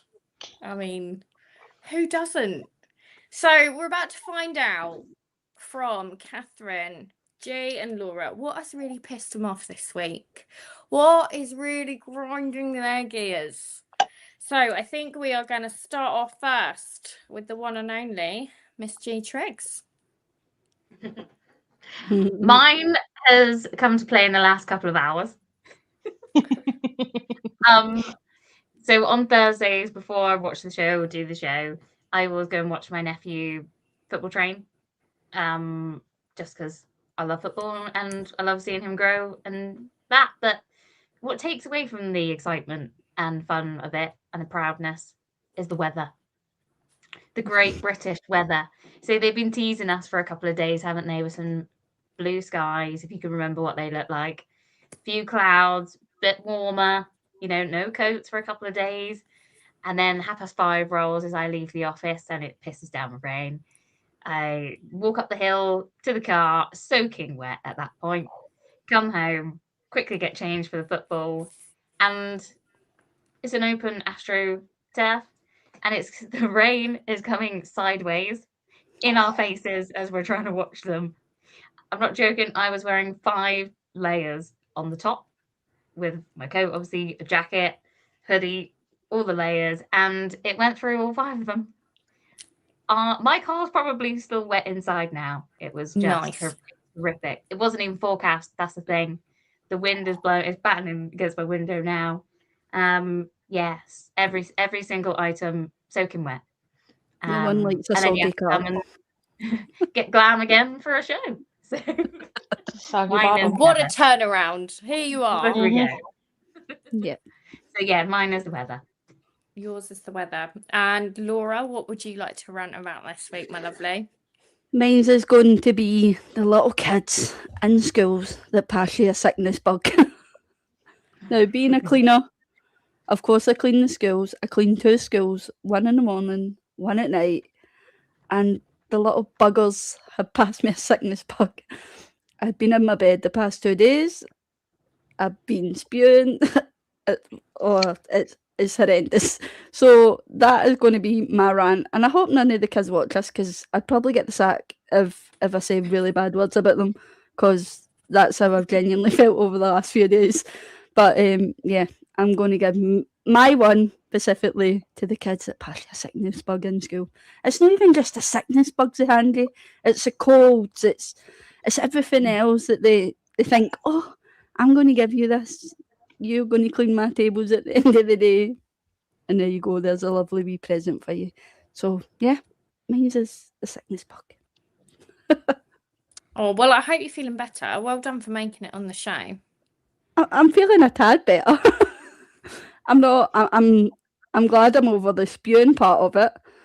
It's just not feeling great in yourself that you're like, this needs to go away. So, yeah, that's it. So it is. And Catherine, what were you going for this week? Oh, stupid drivers. Mhm. So I go into the office 2 days a week. That is what is mandatory for me. I leave my house at 6 o'clock in the morning. There's not that many cars on the road, but it's still like completely pitch black out. There's not any light in sight unless it's coming from a street lamp. And this week, both Monday and Tuesday, there was little bits of precipitation falling from the sky, and people forgot that when you're driving a car and it's dark out and it's wet and there's 2 lanes that you can be driving in, if you're going to be driving slow, you stay in the right lane. And the left lane is meant for those that actually want to go the speed limit. And if you're scared to drive while it's dark out, wait a couple hours. If you're scared to drive while there's rain, then don't leave your house. And if you are, take the fucking back roads, please. Because you drive everyone nuts when you go 10 to 15 to 20 miles below the speed limit. That's the difference of, it could be the difference of making it on time to a meeting to being 7 minutes late. Put your foot on the fucking gas pedal or get off the highway. Yeah, I can get on board with that. Like I live in like a leafy Sussex village, and we've got a lot of back roads, and you get the little Dorises in their Honda Jazz driving on a 60-mile-an-hour A road, doing 24 miles an hour, braking at every bend, and every time a car comes towards them. And I just think this is as dangerous as if you were driving 140 miles an hour down this road. So, like, I can totally get on board with that. They have signs that are posted that say, stay in the right lane unless you are going to pass someone. The left lane is the fast lane / the pass lane. I had some dude get in front of me while I was chugging along going 8 miles over, and there was no one in front of him, and he just decided to get in front of me and then slow down. I'm like, you just dropped me by 20 miles. Why? Were you dropped on your head as a baby? Sorry. I'm surprised. Over to you, Pruddy.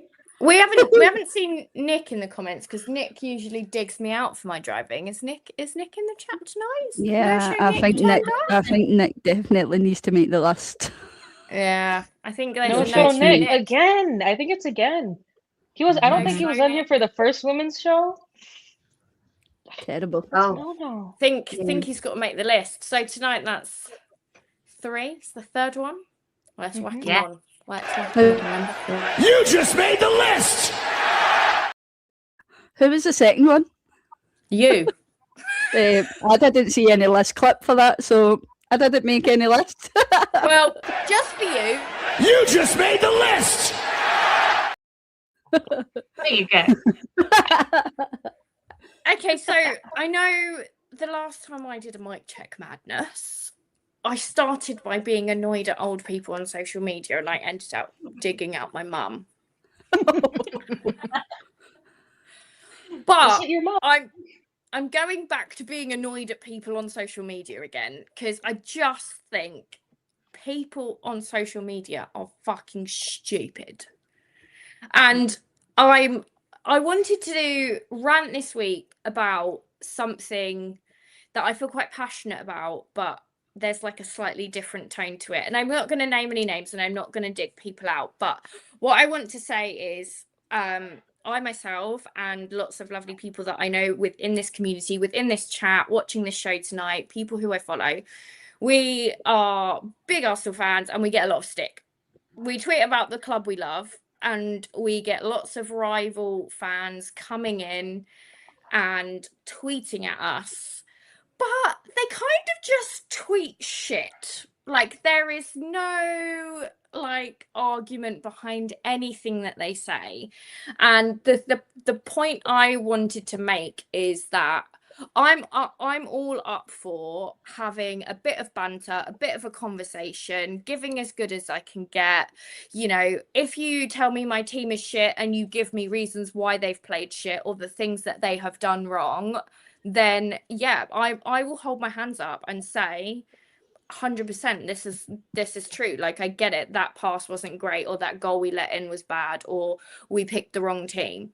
But what really pisses me off is when these rival fan accounts, who often have no face, no picture, no real name, have like 3 followers, decide to dig people out about who they are or how they look, or they dig you out for being a woman, or they dig you out for your skin color, or they dig you out for any number of things, because they have no fucking argument. So they just sink to the lowest of the low and think, oh, stupid woman, get back in the kitchen, what do you know? Or they pick on other things. And I just think it just shows that you have the IQ of a flea. Like, I'm happy to take you on and have like a coherent, educated argument. But if you're just going to cuss me out and say that, oh, you're a woman, what do you know? Oh, why don't you go and do the ironing and look after your kids?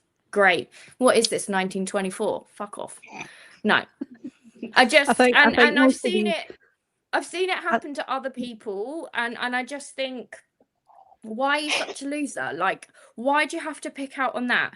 You're jealous that we are out there being top of the league, following, you know, our team over land and sea, doing what we love, having the time of our lives, and you are just jealous, and you have nothing better to say than dig out people for how they look or what they wear or how they speak or whatever. And I just think it's so classless. So that's my rant. I think most of these men forget that sometimes a woman would know football better than half the men. Yeah. I So- mean, unless their name's any a new combine. Sorry. Yeah. Something in my throat. Men, But it's men not do just- it's forget not that women just- can outspeak them in football sometimes, and they don't like it. That's exactly what the problem is, and it's mostly Yeah. men. behind not every always about great women. what?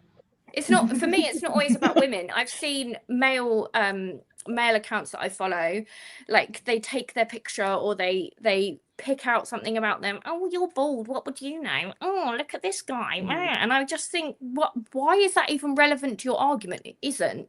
It isn't relevant to your argument. Yeah. Like, you're just showing that you can't formulate a proper coherent argument, and therefore you have zero IQ. Stupid people. Yeah. On Stupid every people. level. Dev has asked ever so nicely if we can all not cuss so much, please. Dev, there's only one place for you, and that's the list, mate. On you go.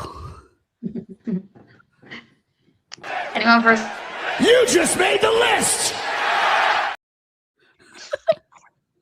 We're past 9 o'clock. Scream So out I've to been back out. told. Yeah. Maybe not where he is, because he's put can Yal not cuss so much. So I think maybe it's not past the watershed with him. Did also mention he was 7 years old, so you probably shouldn't be on here if you're 7 years old. Yes. If you are 7 years old, you need to leave. This is over 18s. Or if there was just another comment thrown in there just about 7-year-olds being on social media that was part Yeah, of your. pretty sure you Yeah, have it to have depends on how age, it's taken. Yeah. age verification. So Yeah. Gonna I've be in for I've it. never heard of needing to have no swearing over here in the US until 9 o'clock. So I don't know if that's a YouTube thing or just like a YouTube UK thing. Or just a British thing. Like, I think they used to not be able to show shows if you swore after a certain time.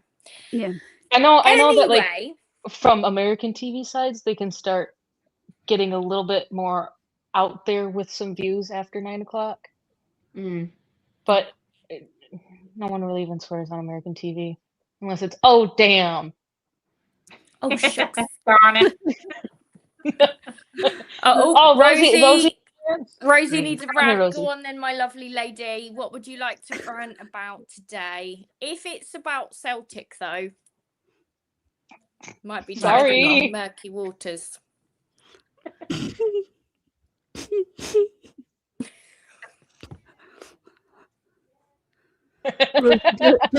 just remember if it's about Celtic, I'm the one with the mic here at the moment, so Wait, I feel like we need Laura to read out Rosie's message there because I can't do a Scottish accent.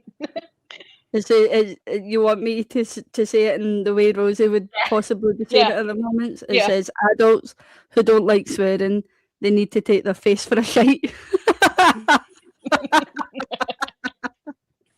Yeah. Right. So, on that note, today's mic check madness. We've got number 1, we've got G with the weather. Number 2, we've got Laura and germ-ridden kids. And number 3, we've got Katherine and shit drivers. Or we've got me, number 4, with fucking idiots on social media. Fucking idiots on social media. I agree with fucking idiots on social media. Definitely. Can I vote for myself? I'm not sure. Yeah. So we've got Hybrid Fans Forever TV 4, Mr. Arsenal Podcast 4, husbands backing me because otherwise, slipper later. Rosie's gone for 1, Jonesy's gone for 1, Andrew for Margaret 1. Jason, you can't vote for 1 and 2. You have to pick a There's a side. roll. Stop being on the fence. Cool. Warwick 2 and 4. 4. Oh, hello, Scotty. Fancy Oh, I was showing gonna up when say that- Liam's not here and can't cash in on his Chinese takeaway.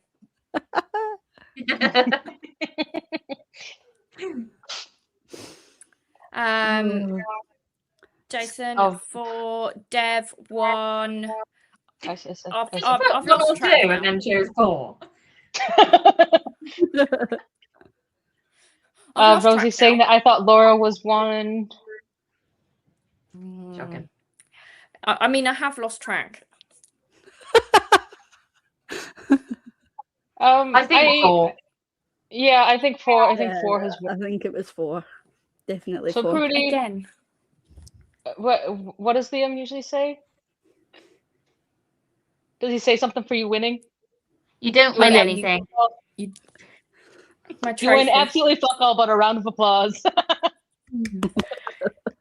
Thank you.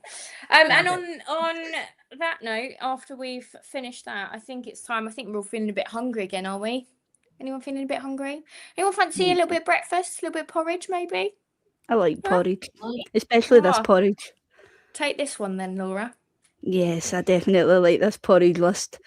And of course, this one goes out to the lovely one and only Rangers player who genuinely thought he was a little hard man going up the tunnel at the weekend after Rangers' little defeat to Celtic in penalties. And that is the lovely Benjamin Bayrami. If there's a picture there, please show everybody who Benjamin Bayrami is. Because I'm sure Rosie would love this guy. I'm sure she would love the fact that he's got a lovely big dummy in his mouth at the moment because he was such a crybaby. He decided, as he was going down the tunnel, to be held like a little baby in a carrier by one of the backroom staff of Rangers, and belly rubbed to tell him to calm down as he one of the Celtic backroom staff iPad because he dropped it, and that is the result of Rangers losing again. Once again, Rangers lost to the lovely Martin O'Neill, and he must haunt these Rangers fans in their dreams. He must haunt these Rangers players in their dreams because Martin O'Neill has not only just come back and put you out the Scottish Cup, he has put you out the League Cup, and he has possibly crushed your league dreams. And Benjamin Bayrami thought, I need to have my dummy put in my mouth. So, yeah, Rosie, that one was for you. Just remember what I said. I have the mic here. So I'm going to continue to keep stirring my porridge and winding you up on it. Because, yeah, poor Benjamin. I'm wondering. She's not really said much other than boo. Yeah, she's. Oh, how many? Oh, she's got a question for you. Bye. It doesn't matter about how many games Celtic have won. I don't know who that is. I don't know who that is that's been pulled up. Liam, what are you doing, mate? Smuggo Unleashed. He's getting That's not quick at it. It doesn't matter about how many games Celtic have won in the last 6 Old Firms. It just means how many times we have put you out of cups, league cups, and of course smashed your little league dreams this season. So yeah, we haven't been great. But part of me for the interruption, but we were interrupted first by technical issues that shouldn't have happened. Excuse me, sir. I feel like that hold on, sorry, the list was calling. They said that you need to go on the list, sir. You just made the list! He had one job tonight. One job. Don't fuck up any of the pictures, all the sounds. And what does he do? Pull up some. Who was that? Who even? He's is got he? missing. Jason, just to let you know, Motherwell beat Rangers. If that's any good to you. You are really just chucking in on that fire tonight, aren't you? Hook, line, and sinker. Yeah, I'll fire back. But yeah, that was all about. I don't know where the picture of lovely Benjamin Bayrami went, because for a guy who had such anger issues at the end of that game, he only got off the bench to shoot a penalty. And unfortunately for Celtic, he was one of the ones that obviously put the ball past our goalkeeper just by a smidge. James Tanvery and Gassama went and put one to Dublin Airport. If you're looking for those balls, that's where you can get them. So yeah, So yeah, that was Benjamin by Rami on the Porridge list. And I am now going to hand you over to G. Yeah, we've got a hush your gums. We're going to have a hush your gums.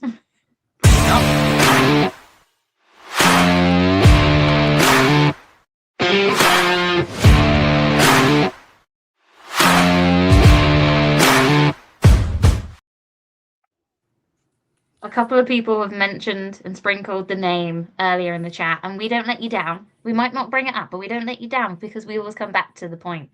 Again, it's that Talkshite channel, isn't it, of this arsehole. It's now illegal to win the Premier League if you're Arsenal. It's illegal to take a throw in. It's illegal to take a corner. That's a set piece that's been in the game since it happened. Yeah, we're not worthy champions. We shouldn't get the trophy. We're cheating. We've spent £1 billion. He said, not like his old team has spent more than that, have they? And what they've done. But also, who was his manager when he was at Chelsea? Did they sort of play a bit of dark arts football, or was it all right back then, but it's not okay now? I think he's lost his marbles, like most of them have, but also it's a way of them. They know that they can stay relevant by having a wobble and chucking their name to talk shite. Weirdly, at Cheltenham races, but they still want to talk about Arsenal. So it's this loser, John Obi Mikel. Pruddy, I'd love to get your thoughts on him, actually. Are you sure? I'm not going to get told off for swearing. Hell no! Where? Let it out. Where? We want Pruddy madness. Well, first of all, the fact that he was at like you said, he was at Cheltenham. He's supposed to be doing that whole thing, and he's like, I know what I'll do. I'll dig out the current 7-point top of the perch Premier League leaders for being shit because they can't do anything. God forbid they kick a football. I mean, realistically though, like has he got much to his name? I mean, I know he played for Chelsea, but then where did he go? Didn't he end up in like Q8 or something in his career? I mean, what can he sing and shout about? Nothing.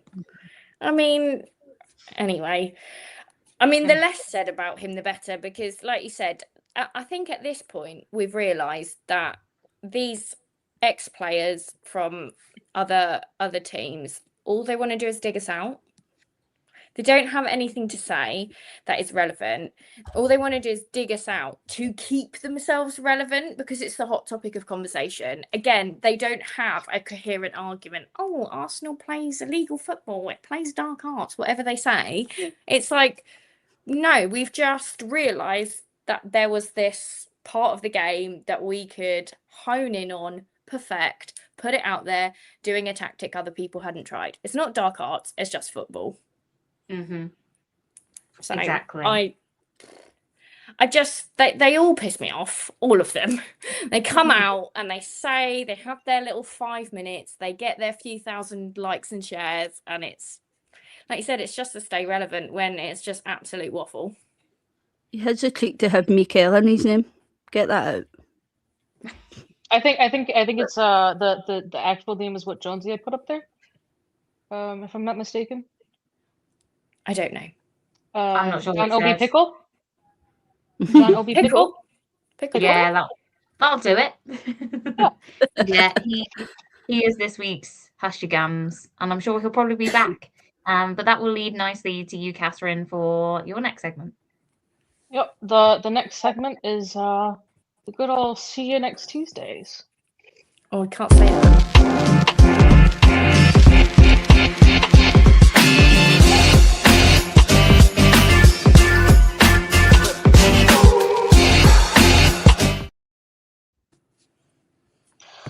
Oh, we got 2 this week. You're in for a bit of a treat. Nigel Via-Coker, the man you are, the emotions you bring out of people, the absolute bullshit that comes out of your mouth. Because I'm an American, I get stuck with you on all of the UEFA competitions on CBS. I am stuck with you. I have to listen to you. The fact that you put out there on national/international TV that English teams can flourish more in the Champions League because they can play football in the Champions League. They don't have to worry about set pieces. What the fuck, dude? I'm just baffled at how he came up with this shit. And I don't know if any of you saw any of the other clips that he had during his little pre-show for Galatasaray versus Liverpool, but oh my lord, oh god, he had some memorable little nuggets of knowledge. I wouldn't even call him knowledgeable. He was talking about Oshiman and the tifo that they had dedicated to him, and how players like him, I've known many players that have the same background as him and have had to tough it out. And, you know, I've had to talk to my kids, who I call suburban kids, that there are players and kids that they play football to escape from their reality. And those are the only footballers that are going to be special, or something of the likes of that. So you're telling me that no other footballer, unless they have a rough and tough background and a rough and tough childhood, can make it and be special? What the things that he has said, and then he goes on to say that the Arsenal, so that was Tuesday.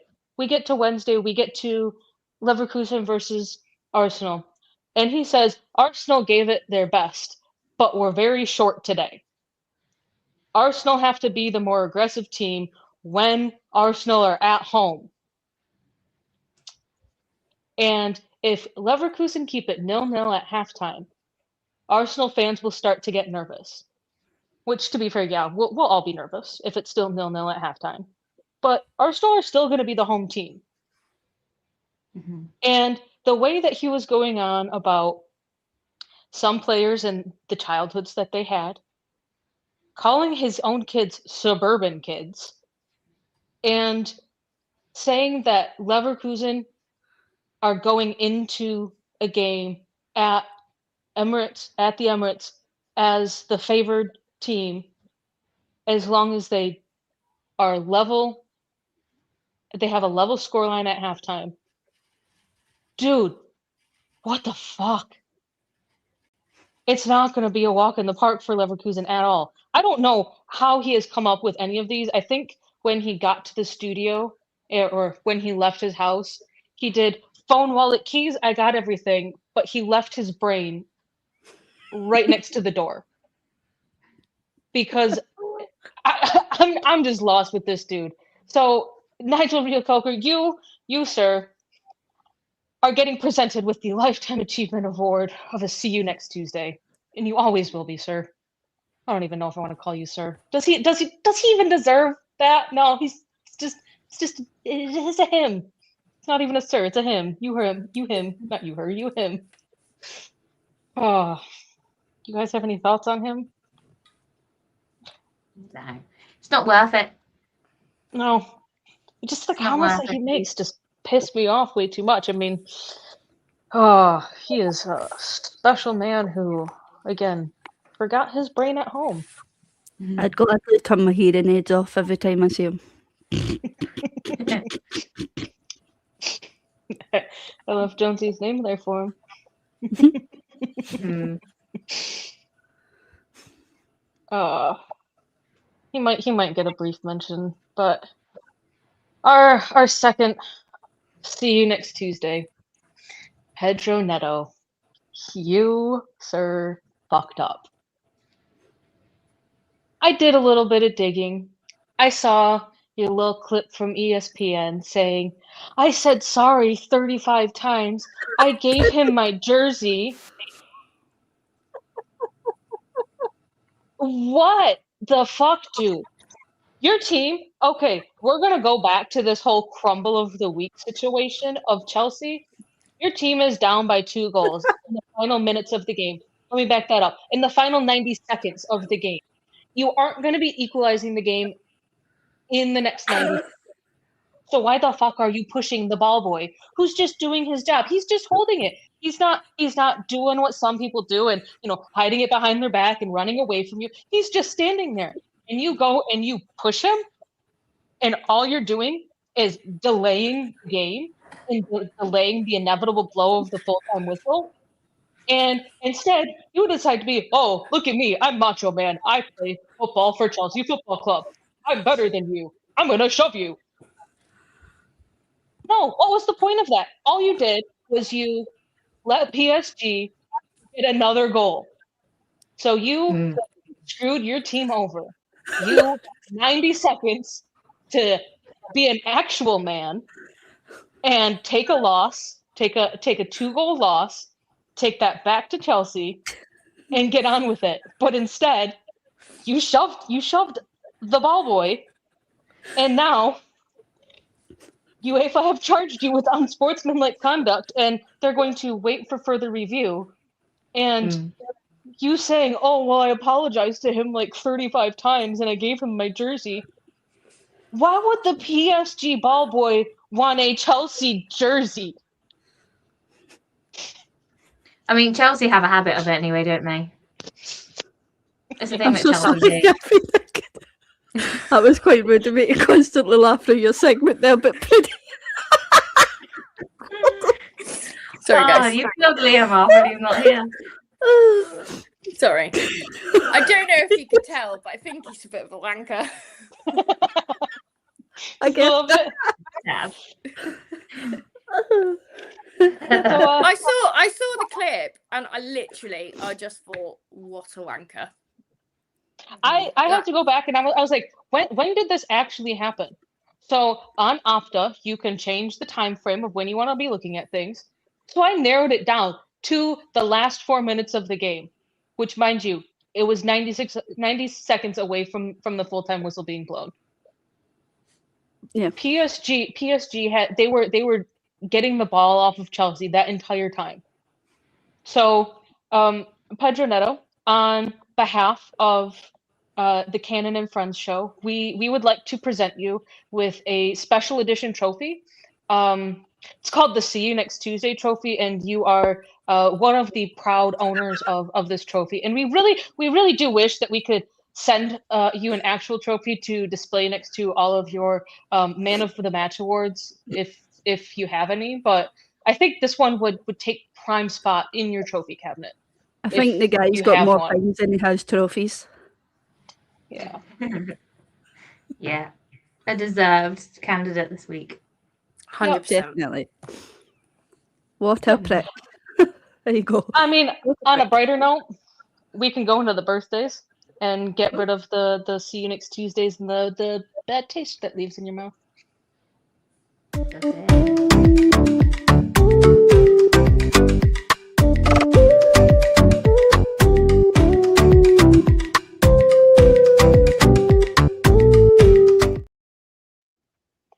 We've got 2 birthdays that happened on Tuesday.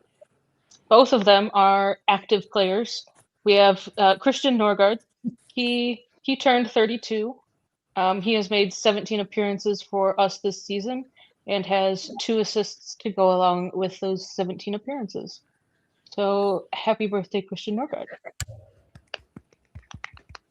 Also celebrating his 24th birthday on Tuesday was Noni Madueke, and he has made 29 appearances with 10 goal contributions so far this season, and we are hoping for a couple more from him.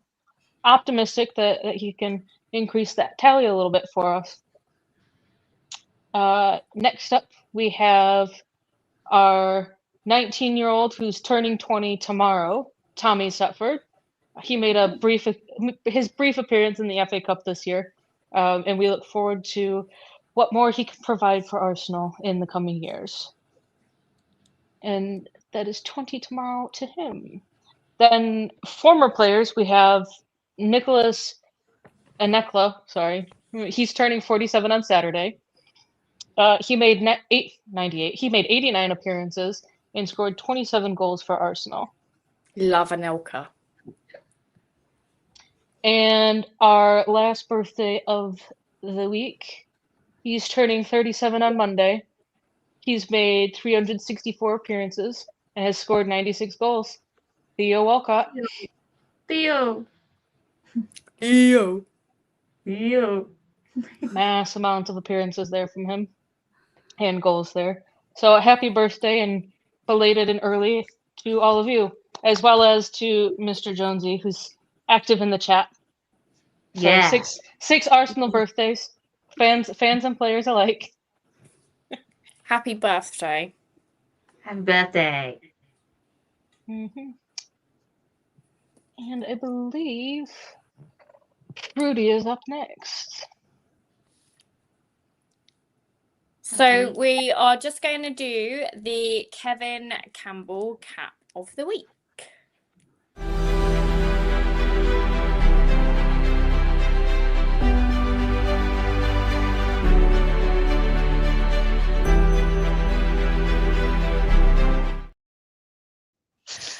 So this week's Kevin Campbell Cap of the Week is a special birthday edition of the Kevin Campbell Cap of the Week. This player, he would be a whopping 124 years old today.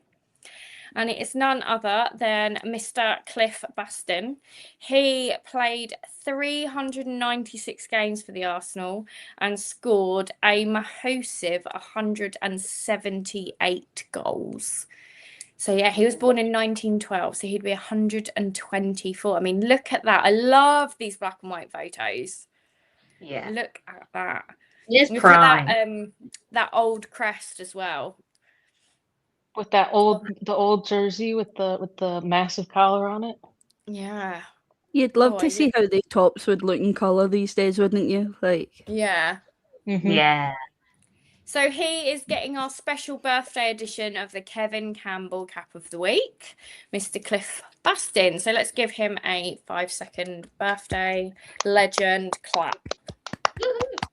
What a player. And now, I believe we are going to go into everybody's favourite section. It's quite apt, I think, that Jonesy's, not Jonesy, that Liam has snuck off, because I think he might have lost last week. Did he, Jim? There was a new appearance last week, wasn't there? And he, I think, a little birdie told me that he might have got shoved off his perch a little bit last week. Ooh. So he also, with that, tried to shy away this week. Let's not forget that.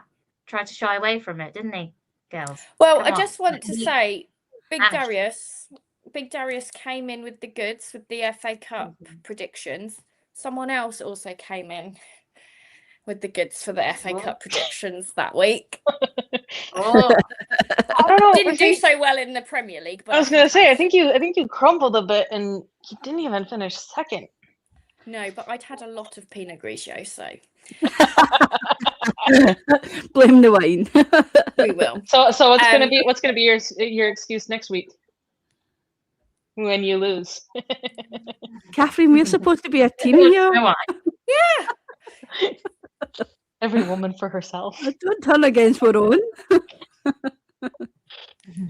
So it is going to be the Desmonds.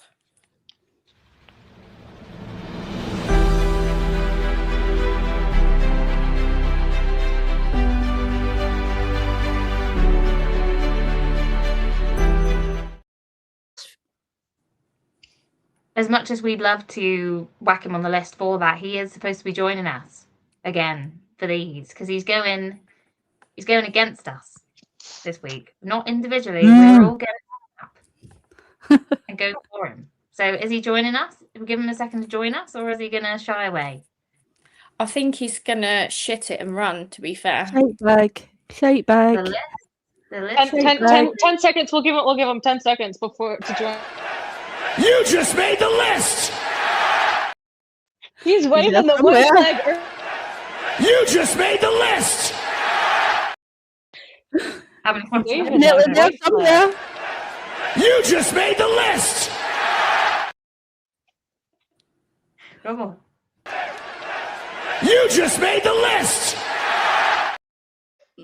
Yeah, that's right. Get them all on the list. All of them on the list. Every single one of them on the list. Absolute disgraceful show. We've had wanker signals. Totally against all rulings. We've upset the chat because you're swearing. That wasn't me. You've done a great job. You've done a great job. It wasn't me.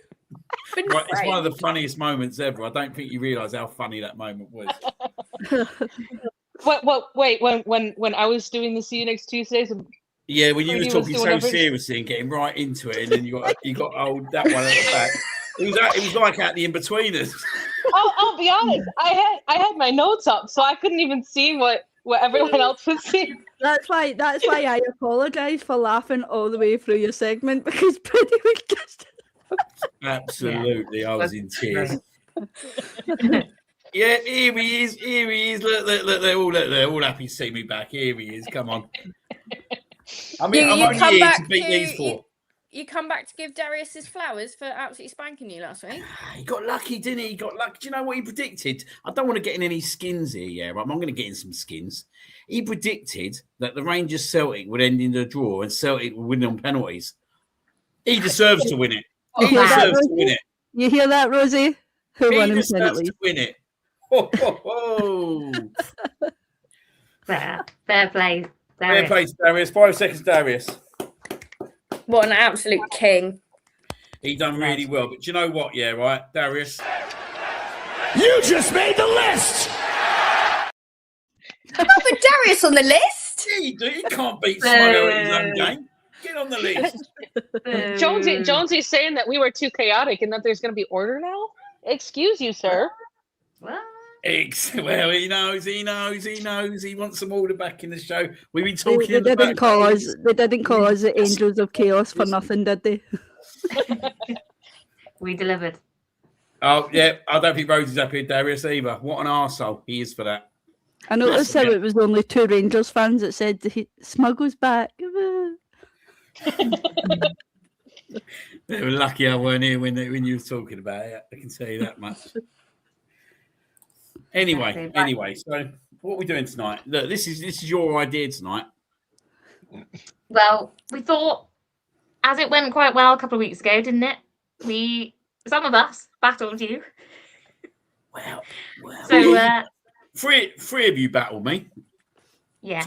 So shall I say 2 of you battled me? One of you drunk too much wine. But we're going again. I was having a great time. But Pruddy's like a silent Here's killer. my He excuse, just comes here's up my with like excuse these tonight. moves. been drinking the old 43 and the old Don't you Disaronno tonight. Yep. So if I lose, I can use the Pruddy excuse. But I did beat you the week before that in the FA Cup. Don't remember that.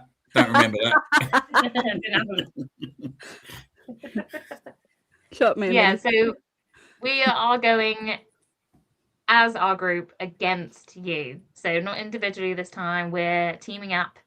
So we're going to pick one fixture, and one of the girls is going to make their prediction against you. So are you ready to get cracking?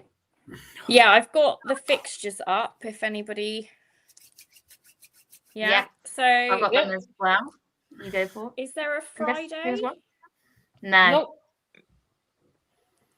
Saturday. Well, there's 2 3:00 games. There's some shockers as well this week. Burnley, Bournemouth is the first, which Are we 3 going to be o'clock, kind to don't him have to watch and say age before beauty? You usually guests go first, so that's what I am tonight. Go on then. Burnley Bournemouth, yeah. Burnley, Bournemouth. Do you know what? Burnley have been. This is an interesting one. This is an interesting one. 2-1 Burnley. I fancy Burnley to get a win there. All right. Pruddy, do you want to go with this one? No, but Too bad. I was gonna go. Oh, I mean, Burnley are fighting, aren't they? Let's go 1-0 Burnley. Okie doke. 1-0 Burnley. Right, locked in. Next one we have is Sunderland versus Brighton. Catherine, do you want to take this one first? Oh, 2-1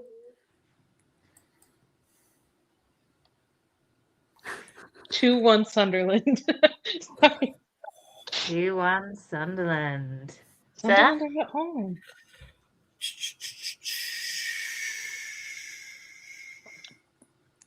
I'm going to go 1-1. Ooh, 1-0. 1-0. Okay. 1-0. Next one is an interest for us. Arsenal versus Everton. And sir, you are going first. 1-0 Arsenal. It's a Dave Moyes derby, isn't it? Dave Moyes versus Mikel Arteta. There's going to be no goals in this game whatsoever. It's going to be a slog. I'm going to go 1-0 Arsenal. 1-0 Arsenal. Laura? I'm going to go 2-0 Arsenal. 2-0 Arsenal. Okay. We like that. I'll take Taking anyone. Win's a win. Yeah, exactly. Next one we have is Chelsea Newcastle. So I shall go first with this one. And I think there's goals in it. Chelsea Newcastle, yeah. Who's first? Yeah. Me, yeah. No pressure. No. I'm going to say 3-1 Chelsea.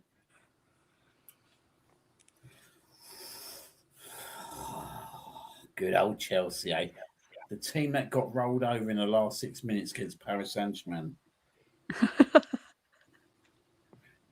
I bet Jason Cundy put a twat, by the way. Yeah. Oh, I think Newcastle are going to be thinking about Barcelona, aren't they? I think, yeah. What did you go? 2-0?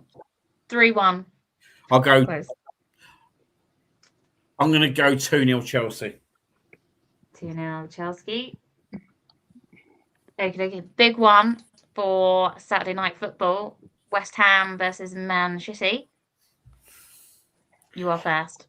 Summerfield's out, isn't he? Oh, is he? Okay. 2-1 Man City.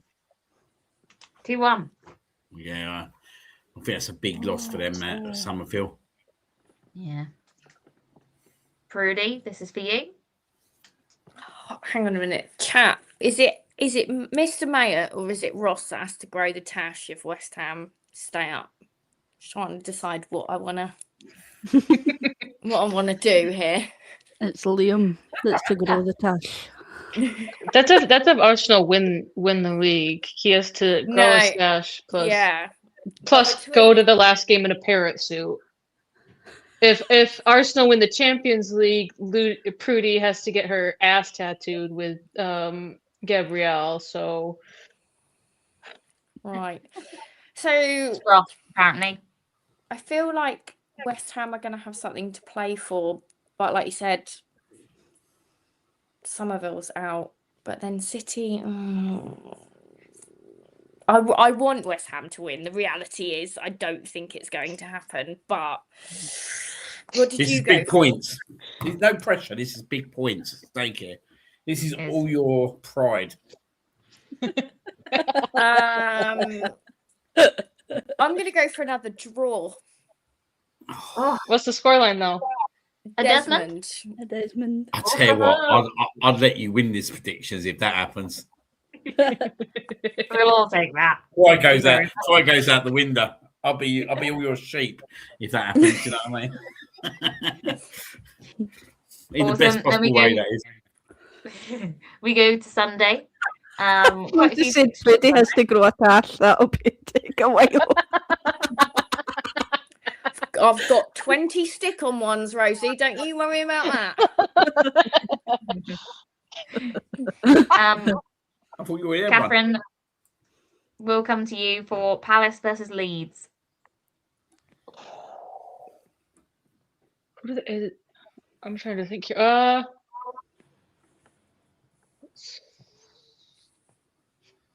Just one moment. I'll blame the vodka for that. 3-1 Palace. Oh my god. Okay.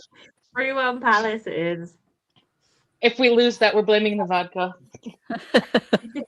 Yeah, sorry, what's the game? Palace. Palace sleep. Palace leads. Oh. At Palace, yeah. Would you go 3-1 Palace? Yeah. 2-1 Palace. 2-1 Palace. Okie dokie. United Villa. Oh. Jesus, that's a massive Good game, game. that. Think about that Aston one. Villa are Laura. stuck in between Europe, though, aren't they? Yeah, 2-1 United. are 2-1 United. 2-1 United. Cool. Laura, this is yours. I'm going to go a 1-0, a Desmond 1-0. Hope you don't let the girls down with that. Yeah, 1-1. 1-1. Okie dokie. yeah. That leaves them actually that result would leave them both still like remaining in their spots on the table. Yeah, the So reason both I sitting say at that is 51 because that points. is, as you say, that is two teams looking for that Champions League spot, and they're going to battle. They're going to want it back and forth, aren't they? So yeah. I think it could be a good game. Yeah. They only have Chelsea and Liverpool behind them, and they're 3 points clear of them right now. So both teams would benefit from the draw. But around them, the other two have got big games, haven't they? Chelsea got Newcastle and Liverpool got Spurs. I'm sorry, you think that's a big game? Sorry. As in, Liverpool are obviously going to win, so gain points, aren't they? Yeah. Is what I mean here. Definitely the Kinski and go. Anyway, moving on to Forest Fulham. That sounds a shit game.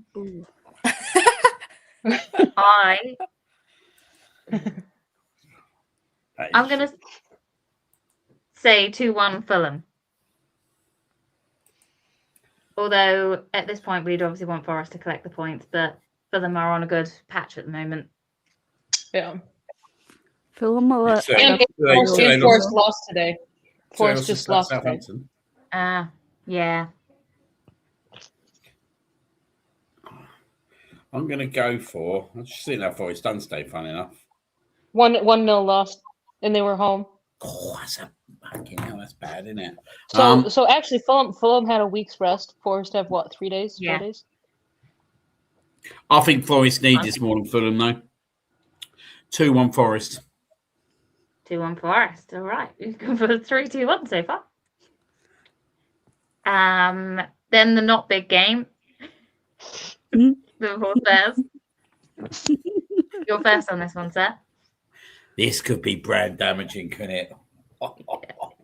Prime time TV. Oh, Scatty boy, you still in the chat, pal? Where's my Chinese? He came in and then he turns up in about 4 weeks when I'm not here. Did you notice that he turned up 4 weeks, not for 4 weeks, then when I'm not here, he shows his face. Do you know what he is? Go on. Actually, go. Shall we? Do it. Go for it. You just made the list. Wait, hey, Pruddy, can you do that again, please? No. I know what this is happening. It's not happening. Wait, I have to. Hold on. Just want to show you the last. Oh, look at that. Red. Lost. Nice. North London is 4-1 Liverpool. Oh. Do you think they'll get a goal? Yeah, because they always do, don't they? They always get a goal. That's the thing. They somehow always get a goal. Like they always got a goal against us. Like they got a goal in Atletico Madrid. They always get a goal. But the problem is they'll concede about 5. Yeah. Although a couple of weeks ago, Liverpool lost to Wolves. I'm not having it. No, not. But they're at home, aren't they? The crowd will be on them. Who's doing this one? Who's doing this one? Me. Are you actually going to go and predict Spurs to beat Liverpool? No, but what I'm thinking is it going to be like a 5-1 drumming? I don't think it is. Well, It's either going to be fucking catastrophic, like 7-0, or it's going to be... Man like Mayer, the talking fact. At least Wolves actually playing, but these guys, mate, they don't even know what goalkeeper to play. And then it's either going to be something like 7-0, or they're both going to play really, really, really shit. It's going to be the most boring game of football we've ever watched in our fucking lives, and then Szoboszlai's going to get a free kick at like 97 minutes. That'd be even better, wouldn't it? They thought they got a point and then bang. So I am going to go 1-0 Liverpool. You've cost your team here. For a late goal. Even your That's team actually when they love to what the score hell their are you most doing? winners. Is in the last little bit there. I He think got it it's up there just going to before be me. a shit game. Jonesy! Wait, hold on. 6-0 Liverpool. He got it up there before me. Damn it, Jonesy. You weren't supposed to do that. I don't care. Hold on, if let me it's your get a birthday. comment in here. No. You're a There we go. twat. There we go. We don't have Hold time on. to go for it. I got one in there too. That's gonna be staying up there for a little while. I hope you know that. I resign. It was what nice while it lasted. God. Right then, final game, Monday night kickoff. Brentford versus Wolves. Oh. Catherine, that's on you. Save us. Oh, by the way, what are we Pruddy, thinking? Win, loss, Pruddy. draw? read that. Oh, shit. Oh shit! I fucked up here. I haven't given my prediction yet, so change it. Do you want to change it? I think they're going to get fucked, aren't they? Mate, I'm even letting you change it. What did you go, 5-1? Yeah, but 4-1, he but done now it I'm thinking about too? 7-1. Yeah, let's go. What was your first one of 7-0? 6-0. Go on. Yeah, fuck 'em. guys, let's If not you actually forget, steal now, even if those two were in the team, they were still getting battered. If you win Yeah, 6-0 true. now, I'm going to be absolutely frothing out my mouth tonight, I'll tell you. Well, it won't be tonight. It'll be Do you want me to Sunday, put 6-0? Yeah, Yeah. Fuck it. fuck it. Can I You change only mine? live once. Yeah. As long as you keep, 5-1. I'm going I was gonna 5-1. say you better be keeping them with their one goal. I'm still giving them a goal, mate. I'm still giving them a Watch goal. this be 1-0 now. It's going to be 1-0 now, isn't it? You watch. We're all watching it Sunday. If it is 1-0, do we get the bonus point since you said it? Here he is, old It was George. our first answer. Hi, George.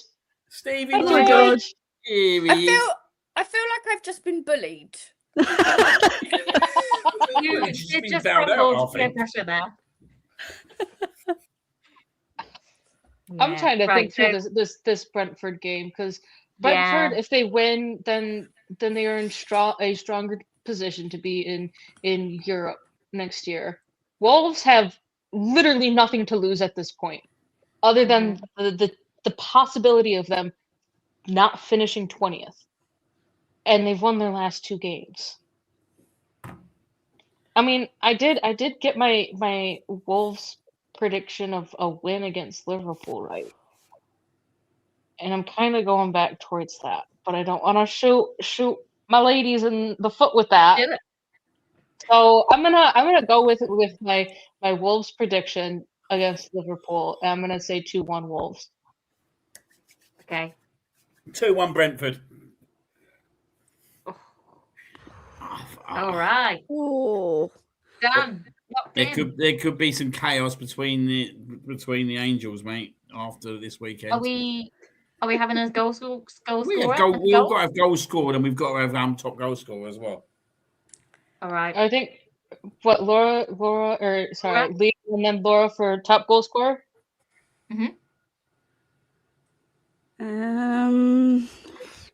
Jeez, oh.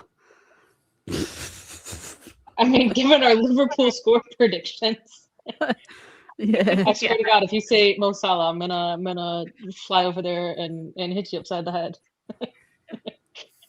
Yeah. Yeah. You just gave me a hint there. I'll go Mo Salah. Yeah. No, I said, oh, Yeah, cheers. I'll go with TK. no, you should. I was just gonna say you should have gone like a TK. I said, don't go Mo Salah. No. Thanks. I I don't know, can't maybe- see. Yeah. I don't know. Jason Cross says Maeda. Definitely not. Right. Top So goal now scorer. it's goals scored across the weekend. How many? Top. Did Yeah, you you're do a first. top goal scorer? Yeah. No, it's just the Salah. one. No, Smuggo. Did you do? Oh no, Liam didn't. 29, please. 29. Oh, Liam said Ekatike Pruddy. Oh, That's did what he? you were getting at. We've gone quite low on all the other games. I thought he was going to go for like Kinski and just own goaling it for 5 of his goals. Just turning like FIFA. Like, you know how when you used to play FIFA and your big brother would beat you on it and you just turn your goalkeeper and score? Yeah. I'm not We playing are gonna anymore. go 27 goals. Do you want to hear a good stat about Nottingham Forest? Oh God.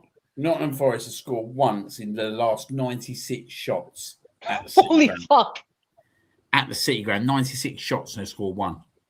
Damn. Jesus. What did we predict in that game?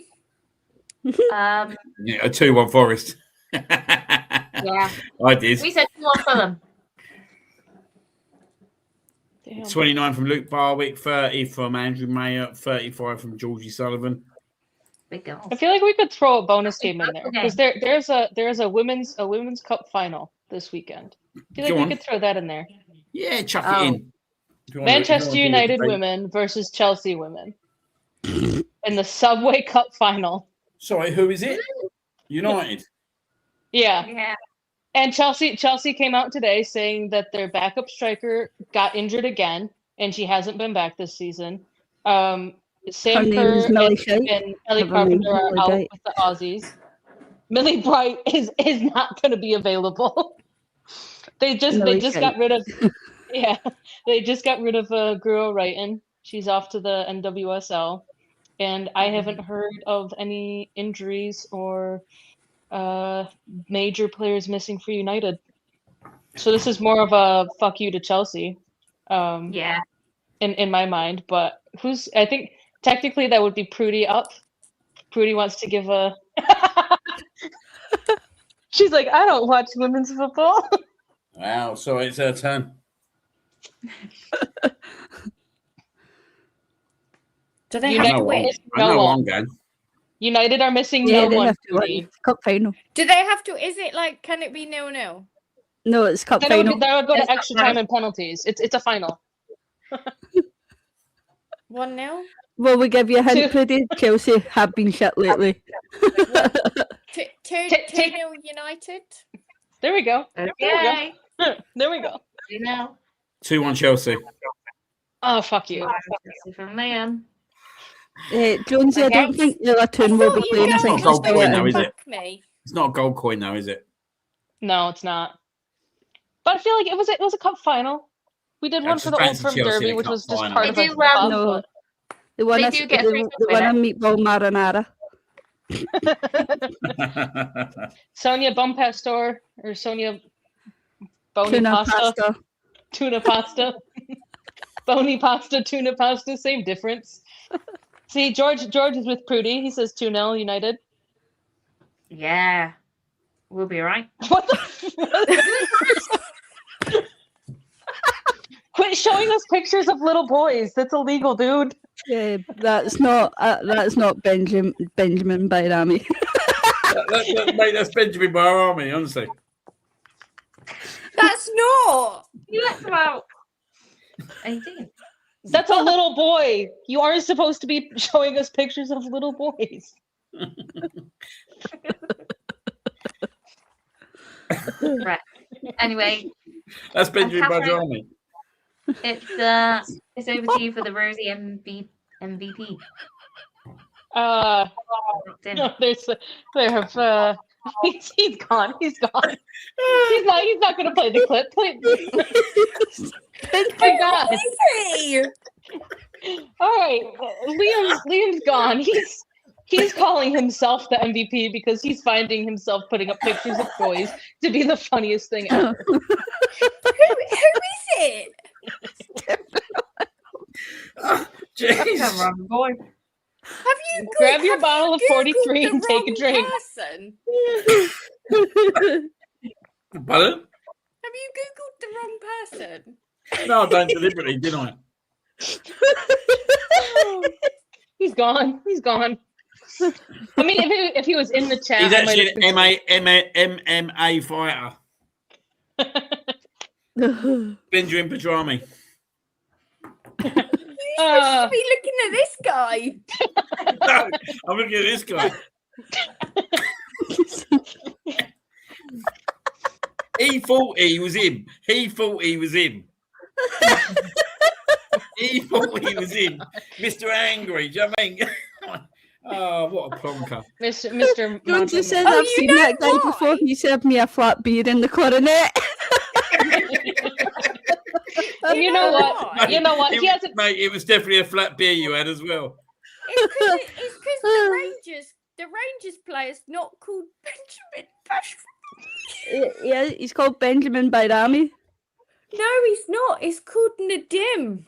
No, see, when they're calling his name out, they call him Benjamin Bayrami.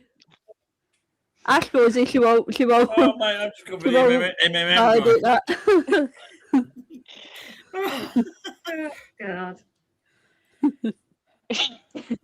Right, my Wally of the week is Liam. I'm not going to give out the fucking. We ain't in Wally of the week yet. We're not in Wally of the week. Calm down. You got to do your MVP first. I got to do the MVP, and he hasn't been playing the clip. Played the clip. Yeah, let me get the clip up. Let's go. He said too much.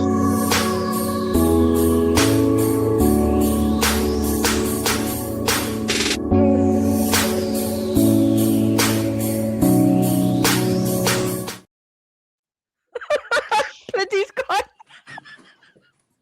Pruddy. Sorry. Wait a minute. Pruddy needed a be right back moment from seeing the picture of that little boy.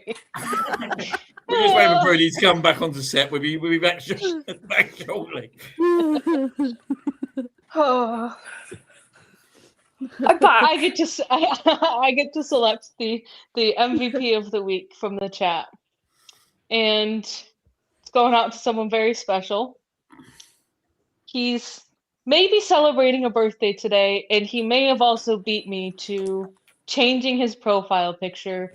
And because of that last comment of looking like someone that served you flat beer, my MVP goes to Jonesy. So congratulations, happy birthday. That's my gift to you. Woo-hoo. But also loved the messages in the chat and the little zingers you were throwing in there. Good to have you back. You feel like quick honorable mention. Quick honorable mention for the 5 minutes that he's been in the chat. George. Well done. Oh, love that. All right, you've got my MVP. Wally? Yeah, Yeah, I think we're down to Laura. move on to obviously the Where's Wally winner of the week.